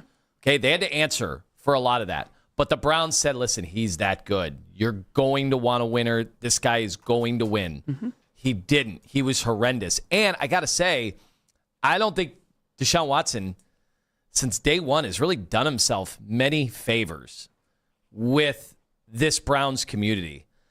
And I know he's done some philanthropic work, okay, but I'm talking about as a representative of both the town and the team. Shedeur's been way more visible. Shedeur has been unbelievable, off the charts. We joke about him throwing to the high school kids and everything, or the college kids, the D3 kids, but that's not all he's done. He's not afraid. Been everywhere. That dude has work out in the community. He's been been the perfect representative for Cleveland Browns football to the greater community, for the rich kids and the poor kids. He's been everywhere. And what a cool dude to look up to if you're in Northeast Ohio and you want to play football one day. Okay? Deshaun just doesn't communicate all that well, let's be honest. He doesn't do a great job. He had the chance to. I mean, you had to be quiet about all that stuff, considering everything that he had to tiptoe around his specific situation and how much football he was going to miss. I get all that too. But then, let's be honest, then he gets injured. And maybe the team was cool with it too. Maybe they say, hey, leave. Like, get out of here. And then he wasn't even, like, doing much in the way of rehab up here. He was down in Florida. I remember we talked about Dak Prescott was on crutches going to Browns games. You didn't see Deshaun Watson that first time after the injury. He was just gone, putting stuff up on Instagram. That's just not how to extend the olive branch to the fans of Cleveland. And so what I mean by dividing the locker room, look, we all know, okay, if he comes in and plays well, all those problems fix themselves. What are the odds Deshaun Watson looks anything like he did 6 years ago? Very low. Very low. So is he going to be able to do it just by playing well in the football field? And Albert's answer is long. Albert brought up the money. I don't think Jimmy Haslam cares about the money. He doesn't. He brought up, well, maybe you try to squeeze one more out of it just to see whether or not he's worth it. I do not see that being the reason. I see a different reason. I want you guys to hear Nick, because I think a lot of you guys are going to agree with Nick if they decide that they want to start Deshaun Watson week 1. If you do this, it is a massive slap in the face to your fans. If you're cool with that being what this is going to be, okay. But it's I mean, they seem like they might be cool with it if they go down this road. I think that's why I got so mad earlier. Which is again a valid reason for you to get mad. We've had 3 football guests today that all are saying Deshaun Watson should have an opportunity this year. It's kind of wild. All today, by the way. I think you got to find out what you have in Deshaun Watson. Screams to me you just don't like Shedeur Sanders. And I don't mean like as a prospect. I mean, there's just something about him, his camp, the people that support him that just pissed you off. I've not heard one person that I've associated as a pro-Shedeur person come out and talk positively about the idea of playing Deshaun Watson this year. I see what Nick says, and I agree with Nick, because we live in fan land, and I've had way easier conversations with Browns fans, people who are new Browns fans or old Browns fans, whatever, season ticket holders who go to 1 game a year or haven't been to a game in 5 years. I've had way better conversations about Shedeur Sanders tenfold than I've had about anything concerning Deshaun Watson over the last 5 years. And if you want to make sure that Shedeur gets that chance, then you need to be vociferous and you need to be loud and you need to be huffing and puffing and doing everything windbaggy like Nick and I have done.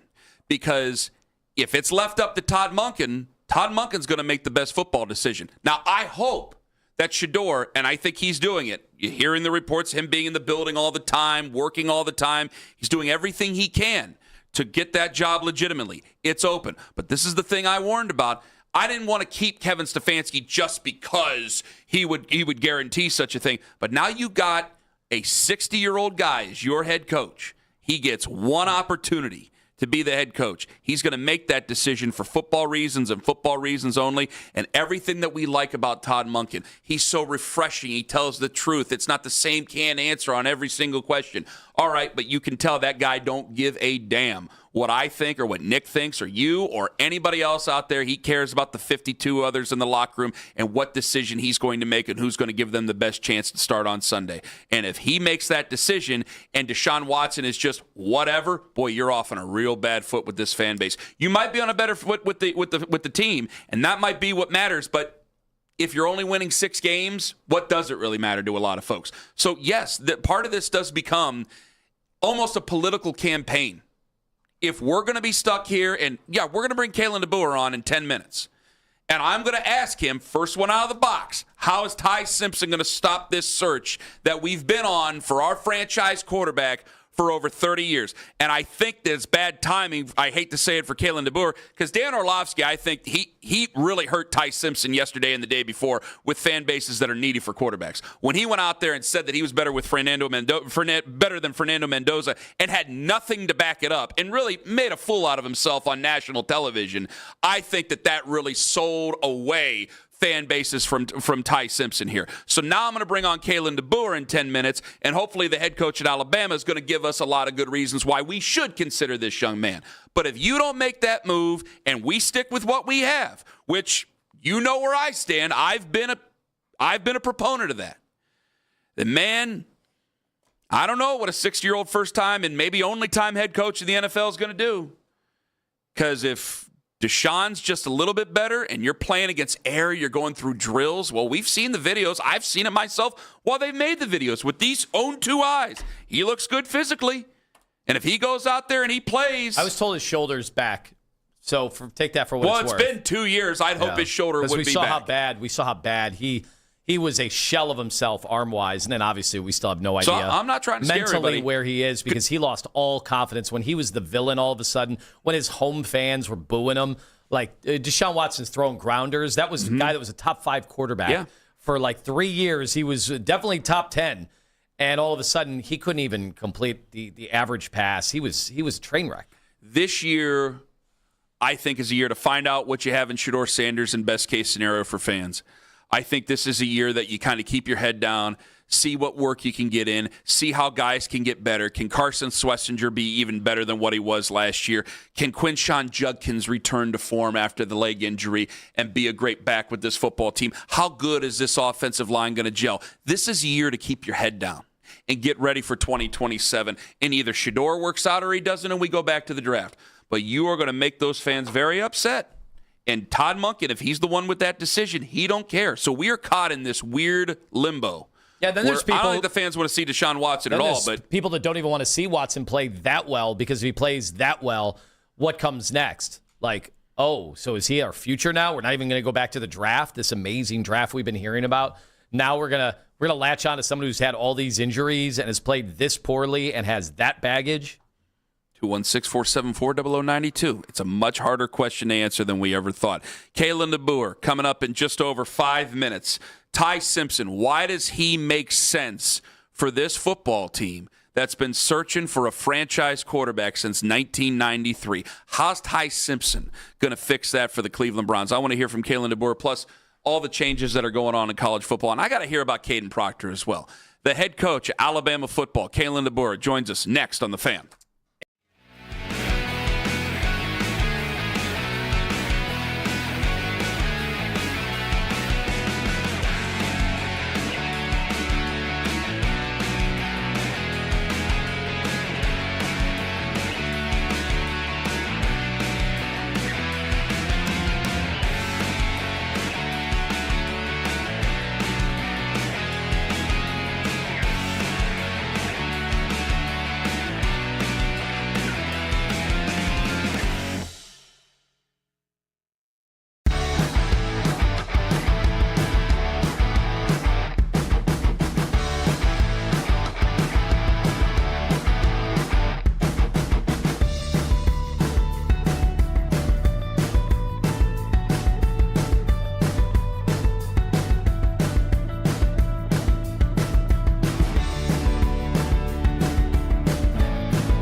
Good news on Tuesday in relation to catcher Austin Hedges. Team president Chris Antonetti said the x-rays on his right hand came back negative. He's got a bone bruise, but he's going to be on the opening night roster. Coming up next, Alabama head coach Kalen DeBoer talking Ty Simpson live here on 92.3 The Fan. From the University Hospital Sports Desk, I'm Jeff Thomas. Browns drafting at 6 and 24. Could Ty Simpson be in any one of those plans? Let's go to the Make It Right, Call Kyle Wright hotline. We welcome in Kalen DeBoer, head coach, the University of Alabama Crimson Tide. Coach, good morning to you. Hey, good morning. All right, we've been looking for a quarterback since 1993. You were playing college baseball and football at that time. How is Ty Simpson going to stop that search for the Cleveland Browns if they take him at 6 or 24 or anywhere in the first round? Well, Ty, even though he hasn't played a lot of starts, I think that's the one thing people look at. He's been around college football at a high level, and he's not just in college, but he's the son of a coach, a college coach, and man, he's just done a great job. And last year, he really did an excellent job of taking big steps forward, big chunks from going from playing a little bit his previous years to all of a sudden on the football field. Starting the season fast and making a lot of big plays for us. And he understands the game. He understands not just the X's and O's, but, what the quarterback's job is. And it's more than just taking care of the football. It's when to make those plays. And we put a lot on his shoulders to check things. So he gets it all. He did a great job of managing the game, but he also did a great job of making big plays and big moments for us. It's not a requirement. I just want your opinion on it. If the Browns or any QB needy team were to take him in the first round, would you start him week one if you were that football team? I don't know. That's not for me to decide. That's for him, and that learning curve that comes along with any move, whether it's high school or college. And obviously there's a big step from college to the NFL. I certainly respect that. And I know Ty does too, but I can tell you this, he put his head down and go compete for a job from the get-go. And so that part I can tell you, and he'll do it the right way. He'll respect everyone around him, but he will attack the situation, and he will be in the facility and spending countless hours doing whatever he can, from learning to working with his guys around him to be on the same page, because he understands it's more than just him. It's the guys that he throws to. It's the guys he's got blocking for him. He will put everything into it to give himself a chance to be in that moment if that opportunity comes up. Coach, yesterday there was a media firestorm that was lit because Dan Orlovsky arguing with Pat McAfee and others about, your quarterback that you spent so much time with, in Tuscaloosa. So I guess I would ask, how would he handle, or how does he handle, that kind of not only negativity, but there's also plenty of positivity surrounding him. And what do you think has been unfair about what has been said about him? I don't know about what's unfair. I probably haven't heard enough or watched enough to know those things. I think the thing with Ty is that when it comes to, I guess we refer to it as the noise, right? The noise that surrounds, him and comparisons and things like that. I think in a program like we're here at Alabama, there's noise constantly, and you have to, really not train yourself, but you have to be really good at just being able to focus on what you can control. And that's what we talk about daily. And I know most programs do have to do that, but we live it every single day. And especially when you're the quarterback, and Ty, had to live that, whether it was this year or, seeing what other guys went through the years before. He really understands that, the noise and everything, the outside factors don't mean anything. It's about what you put into it. It's about, how you can handle and focus on what you can control. And that's what I think he's done, and I think that's what he'll continue to do. Alabama head coach Kalen DeBoer joining us here on the Make It Right, Call Kyle Wright hotline. The injuries that happened during the year, were those more of a freak injury sort of thing, or is he a guy that he's still young? Does he have to put on a little bit more bulk? I think that He's certainly got the ability to put on that weight, the bulk.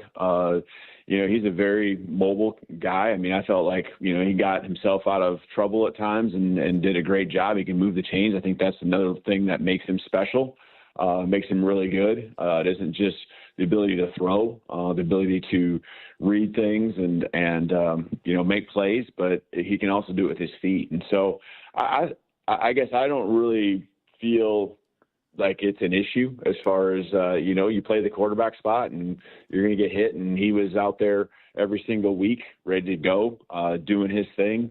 I think there's times when, everyone around him could have been more helpful, too. And so it's a little bit of both. People get some film on you. They know how they want to attack you, whether it's you as a quarterback or you as an offense. And you got to make the next adjustment. You got to continue to evolve.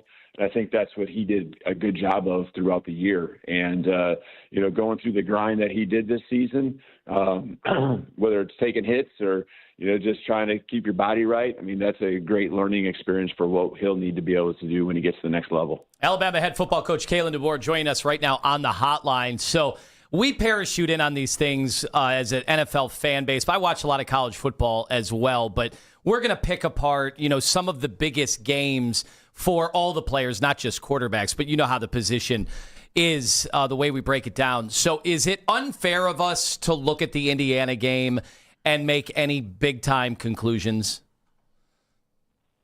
Oh, I mean, I think everything is, what we always tell our guys, what you put on film is, who you are and stuff. And so, but I think that there's a team, that's around you that can help you out too. And, we needed to help Ty out with a better run game at times. I think that would have made life a little easier for him. And, I thought Ty did some good things, even in that game.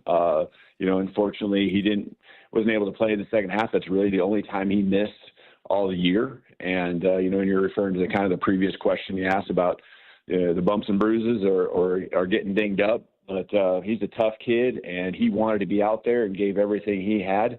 I think that's what I take from that game is that, he didn't want to come off the field, and there just came a point where, he understood as a team player, like you got to do what's best for the team and belief in the other guys around him, and the next quarterback up. So, I think there's certainly always things you would like to have back in a game. And I'm sure Ty has one or two of those there in that game, but I think you got to look at the whole picture too. And Ty all season long made a ton of throws. He can hit all areas of the field. I think he throws not just to the outside of the field really well, but the thing that separates him is his ability to throw, routes short and long, over the middle, the crossing routes and the deep digs and things like that.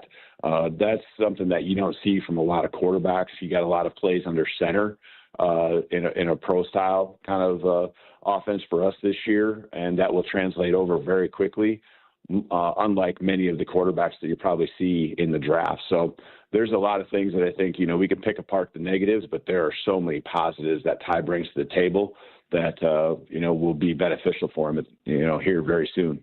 Kalen DeBoer joining us here on the show. Let me ask you about Caden Proctor here. Les Lima, you got another question about Ty. Let me ask you about Caden Proctor. One, does he really squat 815?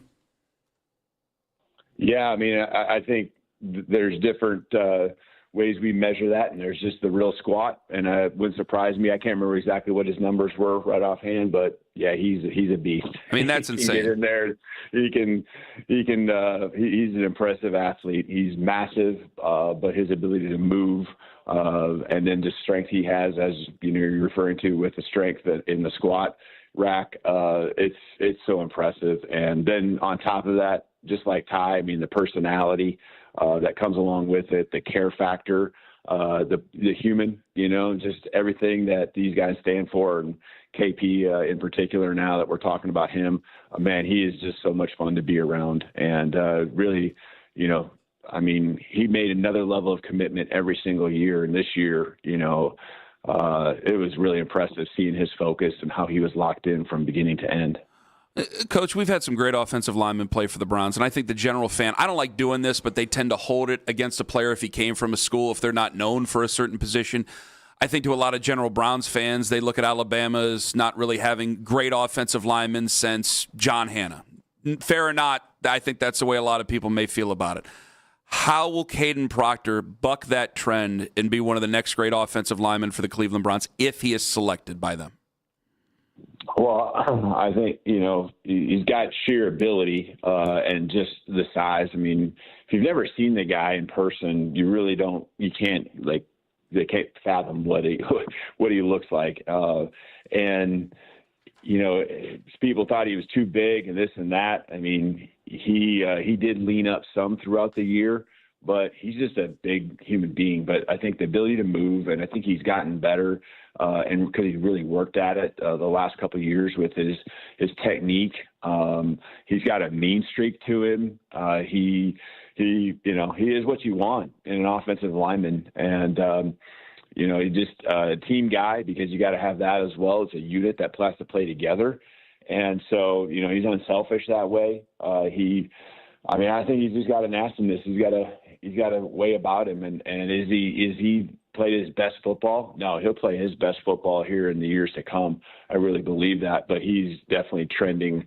In this last year, I felt like he just trended up in the right way in so many areas that are just going to, he's a special player, special human being. It's the season of pro days now, Coach. So you're going to be inundated and have been in the past with coaches, GMs, scouts, personnel, I don't know, maybe even some NFL owners. What is that process like? Because obviously you want to sell your players, but you also are expected to have some degree of honesty as well. How does that work? What is your strategy? Yeah, that's exactly right. We have our pro day today here. Guys are going to be coming in here in the facility in just a little bit. Some of them trickled in over the last 2 days, so it's good to see them again. They go off and some of them train here, but some of them go to, their trainer in other states. And, you're exactly right. I think to develop that trust, and we work with the scouts, they come here, the general managers, they got to have a level of trust of what you're telling them is real. And I think when you do that, it helps you not just in the moment, but it helps you in the years to come, that when you do say something or really stick your neck out for a guy, it's like, okay, he didn't sell us a bill of goods, 3 years ago when we were talking about this player. It's real, and, that's what I think it is. It's a trust. And these guys are experts. These guys are really good at come here to our facility and evaluate our guys, and they have so much information and data. They can see through it too. So it's like you'd never want to go down that road. So it's an easy sell for our guys. We have great human beings. This was a fun team to coach because they had a lot of grit and determination, fought through some adversity and did it together. But obviously there's got to be an element of the physicality and the ability. And that's what these guys get to showcase today at Pro Day. Well, I only asked that question because a long time ago on this show, we had a major D1 head coach compare his quarterback to Michael Jordan, and that his quarterback, and that quarterback didn't actually end up taking a snap in the NFL. So that's why I wondered if you ever just flat out lie on behalf of your players. No, I mean, even some of, I feel sometimes, I'm a little too conservative on things, but I can't say enough about Ty and the things that we just talked about. You're trying to pick apart the things that he needs to get better at. There's always going to be those things, but man, if you got Ty Simpson as your quarterback or Caden Proctor as your offensive lineman, they are definitely first round guys in my mind, and going to go help some football team, and they're going to be better. They're going to be better as a team, not just by the playmaking that they can bring, but who they are as people and how they'll bring a team together. It was Dabo Sweeney. Taj Boyd would have been better than Johnny Tone. Come on. I'm sorry, Coach. Go ahead. All right, Coach. Lawmakers and even the President of the United States have been talking a lot about the future of college athletics and NIL, and whether or not we need to go backwards, whether we need to go back to another era to straighten things out, make sure kids are student athletes. How do you feel about this? Because obviously you and your school, your program, you've made this transition with your collectives and the boosters. So obviously it's not something you can't handle. But what would you like to see? And when you talk to other major coaches, is there a consensus on this, or do we have a lot of wildly different opinions? Well, there's definitely, a way we got to make this work, and a space where NIL is strong and a part of this, what college football, college athletics is right now and will be. But I think there's just what everyone's always looking for is like, what are the ground rules? What are the things that really, you can kind of hang your hat on that keep it an even playing field? What is it that's being, what is it that is the knowledge that's shared? How are agents operating? Just like some regulations, that are consistent, I think is what everyone's looking for. So I don't think anyone's really arguing against that NIL shouldn't exist. I just think the way it just kind of boomed. It went from nothing to craziness in a short hurry here. I think everyone's just kind of looking for a little consistency and a little bit of, again, regulation to where we know what to expect and just can continue to evolve. We know it's going to be hard to make it perfect, but, what can we do to continue to make college athletics what it is, and make it special? A lot of people are watching, college football right now, and we want to keep it that way. We want to keep it at the high level and keep it to where it's like one of these things that's a pastime for everyone to enjoy. So, I'm all about these kids and trying to help them realize their dreams. NIL is a part of that. That's kind of come up here the last few years. That is different, but it's exciting at the same time. What's important to a kid in transfer portal or high school? Is it all just the bottom line, money, or what's still important maybe that used to be a selling point in recruiting in years past? Yeah, I mean, there's certainly guys, and a lot of it is the people that surround these players. The players themselves, you can tell the ones that love football, and you can tell the ones that believe in themselves and that this is not just going to be a 3 or 4 year stint playing college football, that they truly believe they have next level talent. I think it's the people around them, who are advising them that, really sometimes make it complicated and make it confusing, for them on really what they're looking for. But here at Alabama, we know we need to have, we want guys that love the game, love being a great teammate, have a level of determination that is unmatched. And, our staff does a great job of sorting through and finding, not just the best talent, but also the high character people in the last couple of recruiting classes, and even the transfer portal, even though it's kind of a speed dating thing that kind of exists. I think our staff does a great job of seeing through, doing some good background research to find out, who really loves football, who really will put in the work, who are the guys with high character, the guys that, when adversity does come, they'll respond the right way. You got to just do probably a little more due diligence, but the NIL piece is certainly a front and center piece, and we aren't going to shy away from that because that is a big part of the decision, nowadays with these guys as they figure out what school they're going to go to. You were a football and baseball player. Where was your favorite place to go in Canton when you played for the Crocodiles?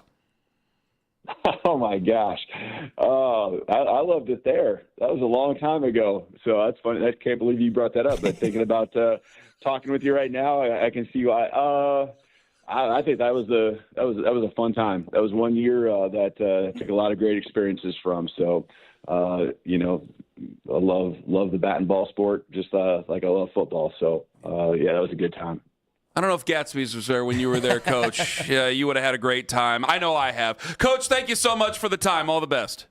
Awesome. Thank you. Roll Tide. Thank you. On the Make It Right Call Kyle Wright hotline, head coach at Alabama, Kalen DeBoer, joining us on the show. Did he sell you on Ty Simpson? It's coming up at 5 on The Fan. This is an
you're trying to pick apart the things that he needs to get better at. There's always going to be those things. But, man, if you got Ty Simpson as your quarterback or Caden Proctor as your offensive lineman, they are definitely first-round guys in my mind, and going to go help some football team, and they're going to be better as a team, not just by the playmaking that they can bring, but who they are as people and how they'll bring a team together. You want Kalen DeBoer to be your Ty Simpson salesman. More on that in just a second. You people are ridiculous. 92.3 The Fan, looking for a winner. Enter the code word PIT. P-I-T. I love that show. At 923thefan.com before 10 a.m. for your chance to win a pair of lawn tickets to the Wu-Tang Clan with Bone Thugs and Harmony at Blossom Music Center on September 9th as part of the Minuteman Workforce Solutions Concert Series. Tickets on sale this Friday, 10 a.m. at Ticketmaster.com. My favorite one was the RZA. By the way, Kalen DeBoer joining us on the show just moments ago. Did he sell you on Ty Simpson? That'd be a no.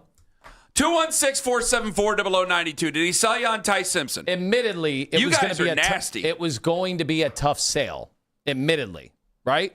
I think I speak for everybody when I say that you're going to have to do a lot of convincing.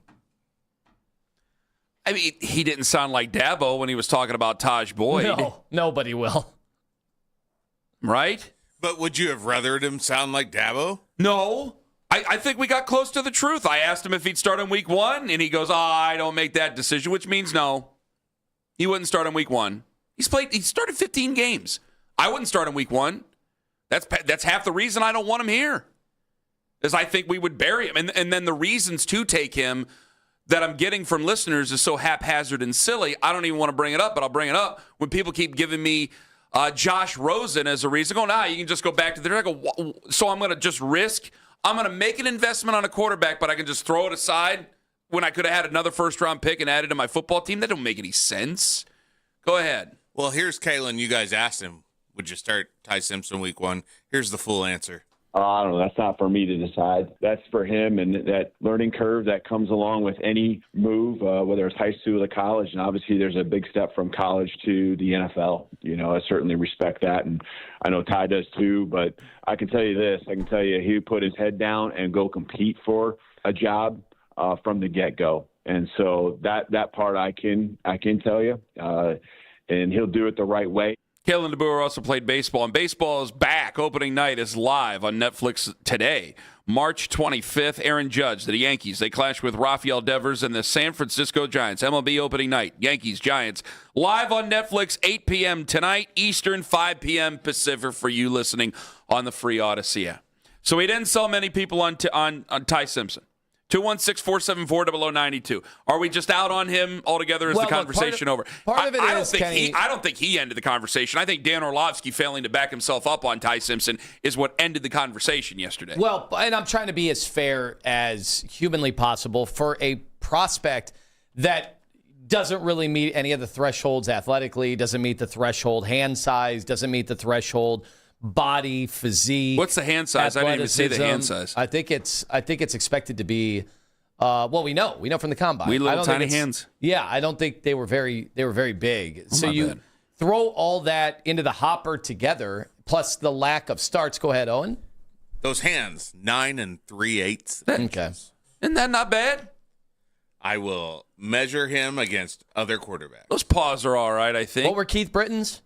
Oh, he's 9 7/16 inches. He had big hands. I have the second biggest hands on the fan. All I'm saying is he really doesn't check a lot of the boxes for it's certainly not an elite prospect. Yeah, so it's enough. And I guess we'll be fair. Fernando Mendoza is not considered an elite prospect. He's considered a very good, number one in this draft. Yeah, but a first round grade, but not an elite prospect. Mm-hmm. Elite would be Trevor Lawrence, Caleb Williams. Mm-hmm. We've gone through that to death. In this case, I'm not saying he's not worth a team taking. I don't think it makes sense for the Browns. And normally you should throw that at me like, wait, Lima, you're the one that criticizes everybody else for saying no to everybody. But he is not a prospect that, to me, makes sense consuming space in a room where you're still trying to figure out how good Shedeur is and doing whatever you're doing with Deshaun Watson, who we had a reporter on the afternoon show yesterday who thinks there's a 70% chance somebody else starts. So I don't think he makes sense with the Browns today. I think it'd be really a 70% chance that Deshaun Watson starts is what they were saying. And you had two other people in Joe DeLeon and John Fana, and we love John, and they're all saying the same thing about the quarterback situation, that it looks like it would be a Deshaun Watson who is winning out. I'm not taking Ty Simpson just to avoid Deshaun Watson. So I'm getting my wish. And I know that I'm going to have to sit here on Sundays in the fall because I still don't think they're going to win that many games. Now, I think they can do better than 5. I don't think they can do better than 8. But there's going to be some Sundays going, are you happy with what you got? I'm going to have to say yes. I'm going to have to take that. Or duck, one of the two. Because I'm not willing to make a bad investment. I don't want to make a bad investment on quarterback and have it cost us. When people give me the Josh Rosen thing, I go, once in NFL history, once. And he had to be basically unplayable. I don't think Ty Simpson is going to be unplayable. Son of a coach. I don't think he's going to start the season. I think it would be terrible to start the season with him. I think it would, certainly with the Cleveland Browns, I think it would stun any growth that he could possibly have. I think it would have the potential to ruin him. But you know what? I'm an alarmist when it comes to QBs. But I'm not going to make that type of investment with the thoughts of I can just go back to the draft in the first round next year. I ain't going to do it. But I believe in my heart that Ty Simpson is not the answer for this football team. We are not a fit together. Yeah, I think we're on the same page. I don't believe it. I don't have anything against him. I don't think he's a bad guy. We love to do this. We love to find reasons why a guy we don't want to take and we turn him into Bo Callahan. We turn him into a secret bad guy. In fact, you were getting the jokes about the birthday party on social media. Social media reactions brought to you by Scheiben Jewelers, Cleveland's premier jewelry store. 9, 10, and 27 seconds for those scoring at home. I'm not going to make up anything I don't know. I don't know if he's a bad guy. But I'm not going to – I think it would be a tremendous mistake if they were to take him. And that means that's a 2 to 3 year process, and you're getting ready for 2027. I'm not trying to throw seasons away. I'm just trying to be practical about what this year is. I'm much more interested. I got to tell you, I'm much more interested in Caden Proctor. I got a guy who's 6'7", 350, who runs like a cat, who they throw tunnel screens to, and I know he's playing on the offensive line. I'm not trying to line him up at a Z here. I get what we're doing. But damn, when you look at that athleticism and getting him out there in space, I know that he's sloppy. I know that he needs help with some of his footwork. He's inconsistent in run blocking. But damn, I see 6'7", 350. I go, I also love, man, at 24, can I get him at 24 and be happy there? He gave up 12 sacks, I think, his first year and got better. And that to me that sounds like, of course he got better. He got older in the program, but they don't always get better. And yet guys still get drafted on a lot of those traits or, their measurables. This guy got a ton better over time, which I think matters and shows a capacity to improve once he gets coaching. Imagine that's what college coaching. What happens if he gets a really good offensive line coach? Let me ask you this. If we take it's 6, if Carnell Tate's there, do you just turn the card in? Are you taking Carnell Tate? I'm leading the witness here. I'm starting to think that's where they're going. I have always thought. What tells you that you think that's where they're going? No, not the Browns. Nothing the Browns are doing. Just the way that this conversation has kind of manifested, that it seems like fans are trying to will it to happen to take the wide receiver, because they love wide receivers. That's a sexy position. You don't have a draft party to watch offensive linemen get taken. Mm-hmm. The fact that he played at Ohio State, obviously, they all saw him, and he had a really good year. Even though I do warn people that if it were any other draft, we'd be looking at him in the late teens into the 20s, but that shouldn't matter in this draft. It's going to take whoever you're going to take. I'm just used to taking the offensive lineman early before taking the wide receiver. Okay, well, let me ask you this then. Say you take Carnell Tate at number 6 overall. Does that mean does my number 24 pick have to start week 1 at whatever position? Like Carnell Tate, you're going to take him at number 6, and he's going whoever they play against, he's going to when they take the field, he's going to line up at wide receiver. The receivers they take, third round receivers start right away in the NFL. Based on that, but only one can play tackle on the left side or right side at any time. And so what I'm saying is, do I have to start Caden Proctor? Do I have to start pick 24 at offensive line right now? No, I'm more. Or is that going to be a tough sell to honestly. fans where it's like, hey, you took a guy in the first round and we're not even going to start him week one and he's an offensive lineman? I wouldn't care what fans say when it comes to that. It should be the long game. The long game should matter for offensive linemen. I mean, you just talked yesterday. I agree. About someone like Freeling and having him get his ass whooped in training camp or joint practices, which is going to happen. I don't care where he goes. Whether it's with the Browns and Myles Garrett doing it or anywhere else in the NFL, that dude's not going to be good right away. Because I think there is a difference between pick number 6 overall, and if you were to take Monroe Freeling or Spencer Fano or CeCe Malinois, any one of them names, you got to start that guy week one. If you took a guy at 24 after you take a wide receiver, I might be a little bit more open to going, okay, let's see where this guy goes. Because if you're looking at a guy who's that big, that strong naturally, I got to work on his feet. We got to get quicker feet. We got to get more consistent feet. Okay, we can do that. We can work on that. These things can be helped. So I don't know if I have to start in week one. That's why a lot of people are crossing off Caden Proctor just because I think some of it's the Iowa thing, going to Iowa, coming right back. I know he's from Des Moines. I think some people are crossing him off because he's an Alabama offensive lineman. I hate doing that. I did that with Patrick Mahomes at Texas Tech, which made me look like one of the biggest idiots ever, which I don't need much help doing, but you get what I'm saying. I don't like crossing guys off just because they went to the school. But again, there's a lot of time and space between John Hanna and the next great Alabama offensive lineman for a lot of Browns fans that they can remember right off the top of their head. And so I look at a guy like that and I go, I don't need to start him at number 24 overall. 216-474-0092. Maybe you disagree. Did Kalen DeBoer change your mind on Ty Simpson? Did he change your mind on anything else? Or was it just like, nope, we're going into the season, we have Shedeur and possibly Deshaun Watson? Because as Albert Breer said yesterday on Afternoon Drive, you can see it as, and he said 30% for Shedeur. That means it's 70% for somebody else. Ken Carman, Anthony Lima, take us with you to work on the free Odyssey app.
Listen to The Fan Rewind weeknights 11 to midnight. All the best segments from all our shows can always listen on the Odyssey app. Headline sports news every 20 minutes right here on 92.3 The Fan. From the University Hospital Sports Desk, I'm Jeff Thomas.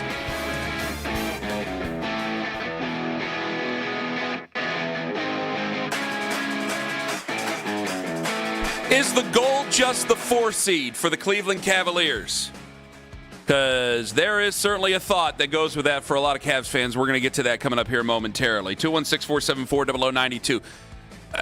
Is the quarterback conversation over then? When it comes, are we in the clear and we don't even realize it when it comes to QBs? Oh my gosh, I just realized There's this. only one other thing I think could happen, and it's not happening. I don't think with Todd Monken as the head coach. You want to know what it is? What's that? Mac Jones trade?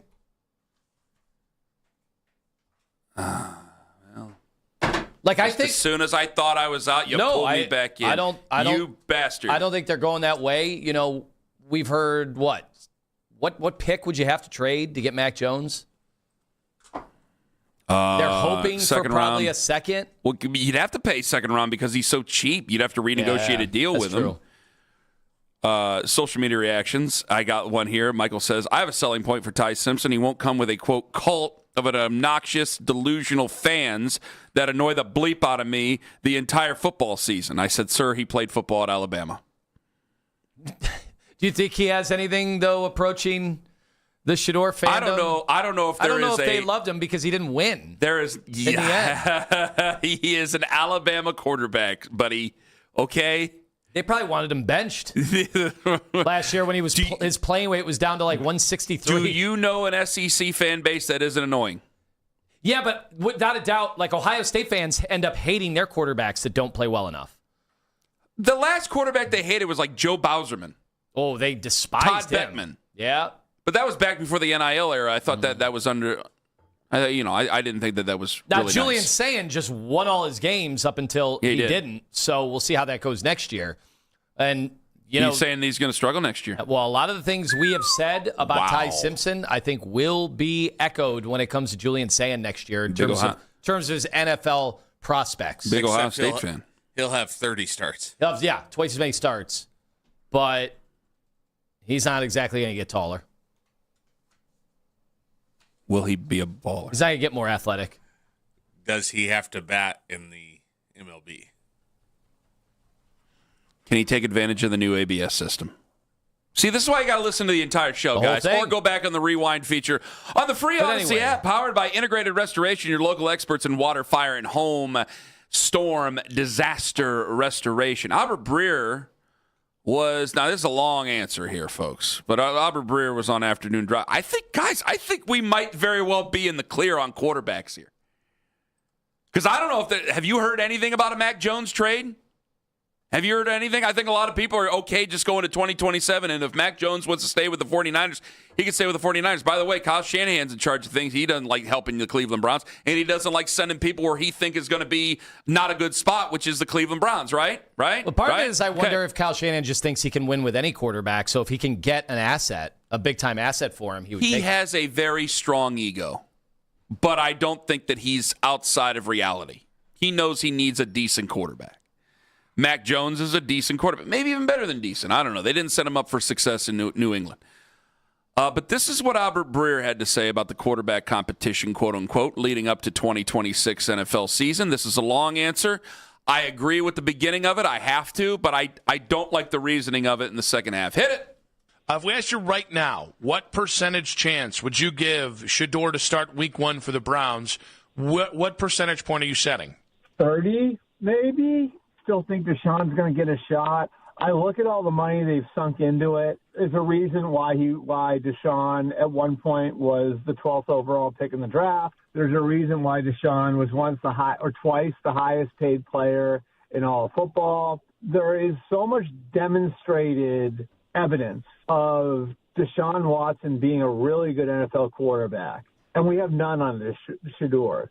So does that mean I think it's likely that Deshaun gets back up to the level he was at the end in Houston? No. But, I mean, I think even if he got 80% of the way there, that would be a higher level than a lot of teams perceive the ceiling for Shador Sanders.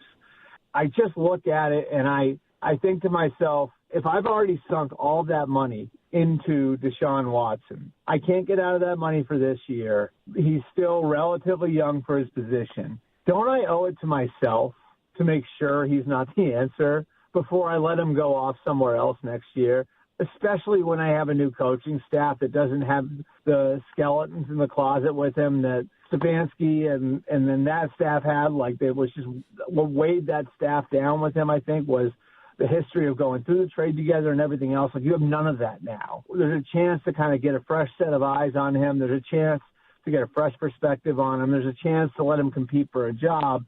I've seen Deshaun Watson play at a high level too much to not think that maybe he could get to a middle-of-the-pack quarterback level. And I don't know that we've seen that Shedeur can do that. And I might wind up being totally wrong on that. But I think logically, if I'm the Browns, and this is going to be a transition year anyway, unless Shedeur really shows me a lot more than he showed me last year, I'm probably looking at this like I want to make totally sure that we got it wrong on Deshaun Watson before the contract expires. So that's an awful lot there from Albert Breer. I don't think the Haslams care about money in this sense. They're like, well, we got to see whether or not we're going to get our money's worth. I don't think they care about that. You agree with me on that? That reasoning by Albert, I just don't agree with. Maybe he knows more than me. Maybe they do. They're billionaires. I know that they don't become billionaires just by throwing all their money away. I know that they count the money, but I don't think it's the money. I think the only thing left would be to try, and I don't think they're doing this, but work a trade to try and have it not go down in history as one of the worst deals in sports history. Yeah, it just probably ends up still being one of the worst deals in sports history. I don't know how you come back from that other than winning a Super Bowl with him, and I don't think that's possible. For instance, if he played really well this year and stayed healthy, you could at the very least say, well, yeah, he dealt with injuries. So any time, like, is Greg Oden the biggest draft bust in NBA history, or did he just have a bunch of injuries? I thought he had a bunch of injuries. So we don't attribute anything else, but he's still Greg Oden is done with his career. Sure. I'm looking at Deshaun Watson after this year going, okay, if he actually does have a good season, what do I do with the guy? Right. Well, what do I do? And that's obviously something that is another factor into almost, I think, some fans not wanting him to play well if he does play. Mm-hmm. So think about that. Think about watching Deshaun Watson, a guy that some of you cheered when he got injured and got carted off the field. Think about that guy coming out to start games with all this amazing defense, with these players you love, whether it's Quinshon Judkins or Harold Fannin Jr., the receivers they draft. You're like, yes, I'm buying the jerseys. I'm excited about the Browns again. Oh, he's starting? What's the quickest way to getting him out of here? Like, I don't want him playing well because then they'd have to extend him, and then I have to, root against my team?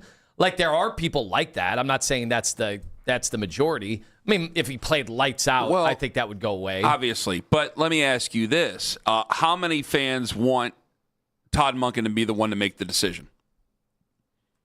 Do you want the Browns to step in and make the decision for Todd Monken, or how many people want Todd Monken to make the decision? I like the coach to be able to decide which players play. I think 10 out of 10 Browns fans want the head coach to decide it. So what if he goes to decide Deshaun Watson? I think then they'll say they want somebody else to decide it. Okay, there you go. Like, I think that's how a lot of people are going to see it. So, yeah, I'm getting a lot of hell on Twitter from some people. Like, whatever, I don't care about that. I'm just going to reference it. Like, yeah, I'm rooting for Shedeur Sanders to win the job. Like, this is what it is. I don't see anything that's going to change our futures. I didn't see it in free agency. I didn't see it realistically in trades. Like, yeah, Jalen Hurts would make you better. That ain't realistic. I don't see anything in the draft that it's going to change your fortunes that dramatically. So if this is what we have, if this is what we're quote-unquote stuck with, I'm going to root like hell for Shedeur Sanders. Because I'd much rather have the conversations. Like, there are a lot of people who are worked into a shoot on social media about bots and God knows who sending them nasty messages. I don't care at all about any of that crap. It doesn't bother me at all. What I care about is what people in real life, when I go, like some people I think just, I did respond to somebody an hour ago. Like, I think people just think like I just sit in the studio and they turn me on at 6 a.m. every morning and then turn me off at 10. Like, I'm in the streets. I talk to the people. I talk to them about the quarterbacks, and I know you guys are all worked up about the quote-unquote cult of Shedeur Sanders. It's not real out there. It is not real life out there. There are plenty of Browns fans. Are you saying those people don't exist that are in our YouTube Live? Oh, they may exist. I just think I know that if I go if I go to Main Gate Restaurant, unpaid testimonial, right? Ain't no one going to be yelling at me about Shedeur Sanders. Do we need to put up a poll question right now, John? Is Ken Carman in the right streets? If I stop at the Wendy's on East 55th on my way over to Fox 8, no one's going, Ken, Shedeur Sanders, you need to be true to him. You need to start being fit. They don't do that. So where are those Shedeur people that are on the internet? They're on the internet. Where are they in real life? Ken doesn't think you exist. I don't know. I think you should be offended, Shedeur fans. No. Ken is saying you guys don't exist. I'm talking about real Browns fans. This is my point. I know how you're trying to do this. I'm pulling up YouTube I know what you're doing. Right now. But I'm going to tell you how this is right now. Ken doesn't think you exist, and he says he's in the streets. I love how you made me sound right there. I love what you did. I hate your guts, but I love what you did. Is Ken going to the wrong streets? Ken is looking for a Shedeur fan in the streets. I have been over the last. No Ty Simpson in the sheets, please. Well, I mean, when you're young, depending on who you have as your coach. Like I told you, when I was 15, there was an 8. She showed me everything I needed to do. Maybe I was a Ty Simpson. You don't know. Getting a little bit too personal, aren't I? You'll be in there. You'll battle. You'll do the work. I didn't start week 1. Had to bring me along. She did. Not going to say her name. I think family listens. Okay. Made it awkward there. Didn't mean to do that. What I'm pointing out is this. Is that I don't just go in the studio and then leave and hide from everybody in Cleveland. No, you don't. Whether it be downtown Cleveland, Streetsboro doesn't have it downtown, but on Route 14, okay, whether it be out in Chardon, which I have to keep going to Chardon twice a week, 3 times a week now, and I'm going to be being a lot in Chardon here. Nothing against Chardon, but boy, is it out of the way. Thanks a lot to the pop. When I was out in Huron County, when I'm down in Canton, there's no psychos, there's no cult yelling at me about Shedeur Sanders. I think they'd rather have conversations about Shedeur than they want to have about Deshaun Watson. It's that simple. But I think they also want their new head coach, who they seem to like because we haven't played any games yet, and he seems to be a no-nonsense guy. They want him to make the decision. Okay, well, we're going to have to trust that guy to make the decision. So I want Todd Monken to make his decision. I'm not going to, if Todd Monken decides on Deshaun Watson, I'm not going to ridicule and villainize Todd Monken over it. He's going to make his right decision by the other 52 on the roster, and that's where we'll stand by it. But it doesn't mean I can't root like hell for Shedeur Sanders to win that job. Because Shedeur Sanders can, at worst, Shedeur Sanders just gets you to 2027. Deshaun Watson, at best, gets you to a whole nother set of problems. Because nobody thinks you're going to the playoffs with the guy. No one thinks you're winning the Super Bowl with the guy. So at best, Deshaun Watson just causes more problems for you as a fan. Shedeur, at best, maybe changes the way you think of the future. At worst, hey, we're getting ready for 5, 6 different quarterbacks in the first round next year. Who said as many as 8? Was it Dane? I don't want to put quotes in people's mouths. I think it was Todd McShay. He said as many as 8 next year in the first round. Now, they're not all going to be gangbusters. 216-474-0092. Let me get to Larry in the truck real quick. I'm sorry, Owen. Let me get to Larry real quick. Go ahead, Larry. Hey, Ken, you're absolutely right. Nobody that I hang out with, all the Browns fans I hang out with, nobody talks about Shedeur like that. Thank you. That cult of personality, that doesn't exist in the real world. I don't think it does. I think there's people, they just want the Browns to do well. Shedeur is a totally different conversation. I think they look at him like he's a nice enough young man, and if he ends up winning the job and ends up being good, that's fine. I think it's the people who spend a lot of time on social media who end up fighting over him and either becoming delusional over what he can do or becoming delusional over their hate of him because they're arguing with bots on social media. I agree, and as a man on the street, I agree with you, Ken. Anthony, you're all wrong. Thank you. I spend more time in the streets than you do. Wait, what is he saying I was wrong about? I don't know, but I agree with Larry. I know he's saying you're painting me out to be somebody I'm not. I know what you're doing over there. Larry knows your games too. You're a slippery wizard for a reason. I see this ferocious fan base lecturing me on how I talk about him, how I talk about him as the starting quarterback. It's just not real life. And I'm asking, well, then who are these people if Ken is in the streets and he doesn't come across these people? How many people have yelled at you about how you talk about Shedeur Sanders in real life? I had an AU coach down in Dayton that pulled me aside this week and asked if I was being fair about Shore. We had a great conversation. He's a great coach, too. He's assembled a lot of great talent. We had a great conversation. Coach Dennis? Was he at the grind tournament? Well, I guess he wasn't that great of an AAU coach. See, that's why you got to listen all 4 hours. Coming up in 5 minutes, Danny Cunningham said the goal should be the 4 seed. In the words of Zach Jackson, we set a high bar around here. I think all you Cavs haters, all you haters of me painting too nice a picture about the Cavs are about to really enjoy this next segment. Ken Carman, Anthony Lima. Ken Carman, Slippery Wizard, live on the Fan. Right, Evans.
855-418 to unlock. Exclusions apply. Visit staples.com/print for details.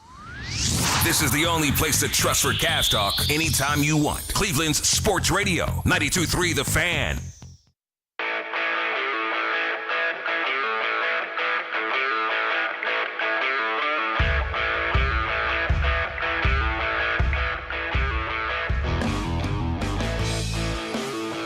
Did you read the YouTube live comments?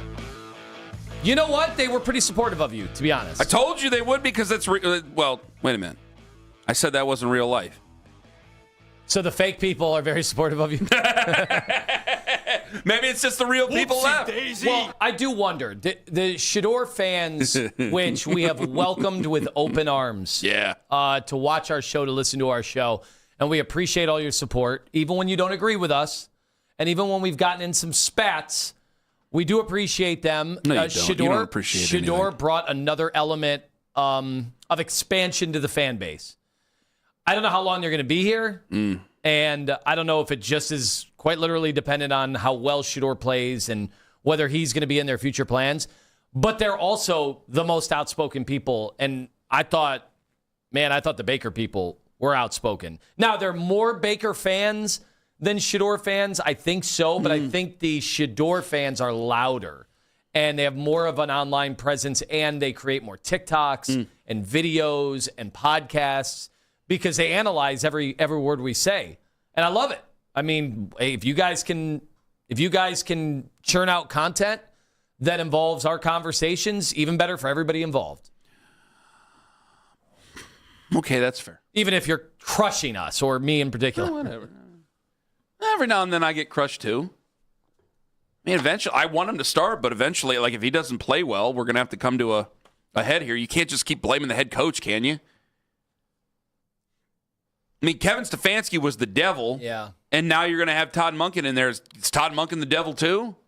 Well, I would say, like, Sam Darnold, if he would have ever had a fan base remotely like Shador's, they would probably say his first 7 years were unfair. I think anybody who would look at it, but I think that's common sense. It's the Jets. And you would say the same thing about the Browns. Oh, yeah. Yeah, you would. It's like, it's a tough organization to be a new quarterback for. And both franchises have struggled so hard and wanted so desperately to have a quarterback. They don't know how to handle one if they have one that has any talent. Baker, we did not know how to handle him.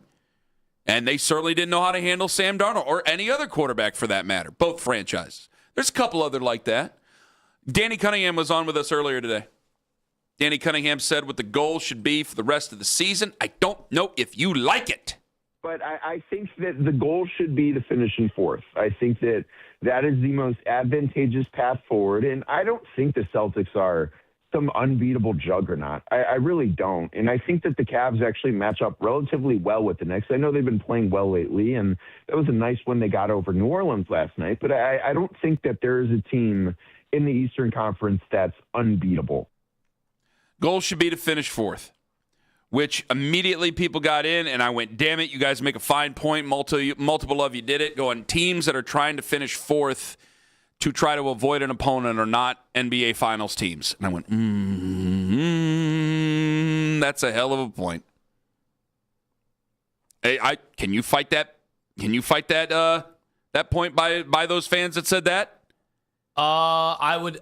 Please fight it, because I got say, no rebuttal. I went, whoa, that's a good point there. I would say that Laker fans right now want to do everything they can to avoid slipping to fourth, because they'd have to play Oklahoma City in the second round. But that's exactly the point. Like, they're hopeful. Do you take them as do you take the Lakers as a serious title contender? I didn't before. I still don't. I think they have been. They still have Luka. I mean, say what you want about Luka and all the things you hate about him. He's still amazing, and we've seen him put a team on his back to go to the NBA Finals.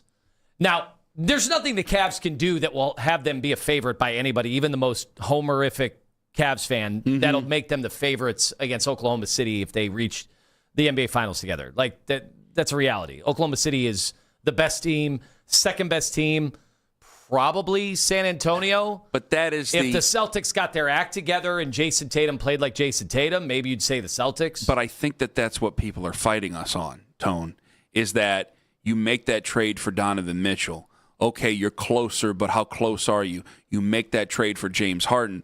And I think there's some people going, how many bleeping trades do you guys have to make? Well, there's no trade they could have made that would have had them be in the same class on paper as Oklahoma City. And that's why I think we might have just got down to it, why they're mad about the team. I don't agree with it. You don't agree with it. I'm asking those people, should they just break up the team? Like, I think this is going to be awesome next few months of basketball. I think the Cavs are going to the Eastern Conference Finals. I think you're going to be really annoyed by their answer here in the next couple of months. Especially with their setup. You're telling me they're going to be poo-pooing wins in the playoffs? They're poo-pooing wins now. Like, dude, who does that in Cleveland sports? Like, do Browns fans do that if you win a playoff game? Do Guardians fans do that? You play a lot less games. You play a lot fewer. Okay. You play far fewer games. So were Guardians fans poo-pooing their route to the ALCS to the World Series? I don't think they're going to do it in real time. I think they'll do it afterwards. If you lose in the Eastern Conference Finals, I think that they will then poo-poo. But they are not going to do it during the postseason. They're doing it right now. We'll eventually have... What is their postseason slogan? Do they have one yet? Not yet. Okay. We'll eventually have the postseason slogan and wave the towels and do all that other stuff. But you'll have this group will go away. These callers will go away. I want to know where this. But they'll be back. I want to know, because we're all supposed to be Cleveland sports fans. I'm not saying that you should like every team equally, but I've always just rooted for my teams when they're in the playoffs and gotten really excited about playoffs. I've never taken playoffs for granted. So why all of a sudden are we taking playoffs for granted? Especially without LeBron. I thought the whole goal without LeBron was to see if we could do it without LeBron. That's it, is that you had one guy, and this is why he's the greatest to do it. You had one guy who came back, and it was just expected. It was just expected. Right, so shouldn't it be not fun? The postseason. Shouldn't it be fun to do it when it's... it's... Eastern Conference. So shouldn't it be fun to do it when it's not just expected and easy? Like, now it's hard. It's hard. Your best player is a 6'1", 6'2" guard. Shouldn't that be something? Shouldn't that be an accomplishment if he's able to get finally for the first time in his career to pass the second round? But when Isn't that what we're all asking Donovan Mitchell to do? Same fan base, it's not fair. But when the same fan base saw some guy just come back and put a team together and then take them to the finals 4 straight times, it comes off a little bit easy. Because what I don't want you guys to do, and I even heard Nick do this a little bit, and then he kind of backed off it yesterday. Nick was like, well, if you only beat Detroit and whoever in the first round, is it that great of a season? I thought getting to the conference finals, it was going to be that or bust. Now you're just moving it, so now it's the finals or bust, and then, if Oklahoma City's injured in the finals and we win the championship, well, who did you really beat? Guys, we can't do this. Because if you do this year and you ruin my Cavs postseason, I'm going to ruin any Browns playoffs or any Guardians playoffs. I'm going to poo-poo. They respond well to threats. I am going to poo-poo everything else because you are not going to ruin what is awesome. The best playoffs in sports, and I've told you this, is the NBA playoffs because it's 2 months, it's more games, it's better players playing at the highest levels. My whole life has been defined by the NBA playoffs and how awesome they are. And if you guys poo-poo this, I'm going to take a baseball bat to anything the Browns or Guardians ever do again. Mark my words. Okay. We're back tomorrow. Have a wonderful day, friends. Take care. Sure that you're not booing, but you clap. Threats at the end of the show. Wonderful. Hey. Sounds good. Where's your entourage now? Cool, I got on the last show. Oh, boy. This is an Odyssey Sports Minute.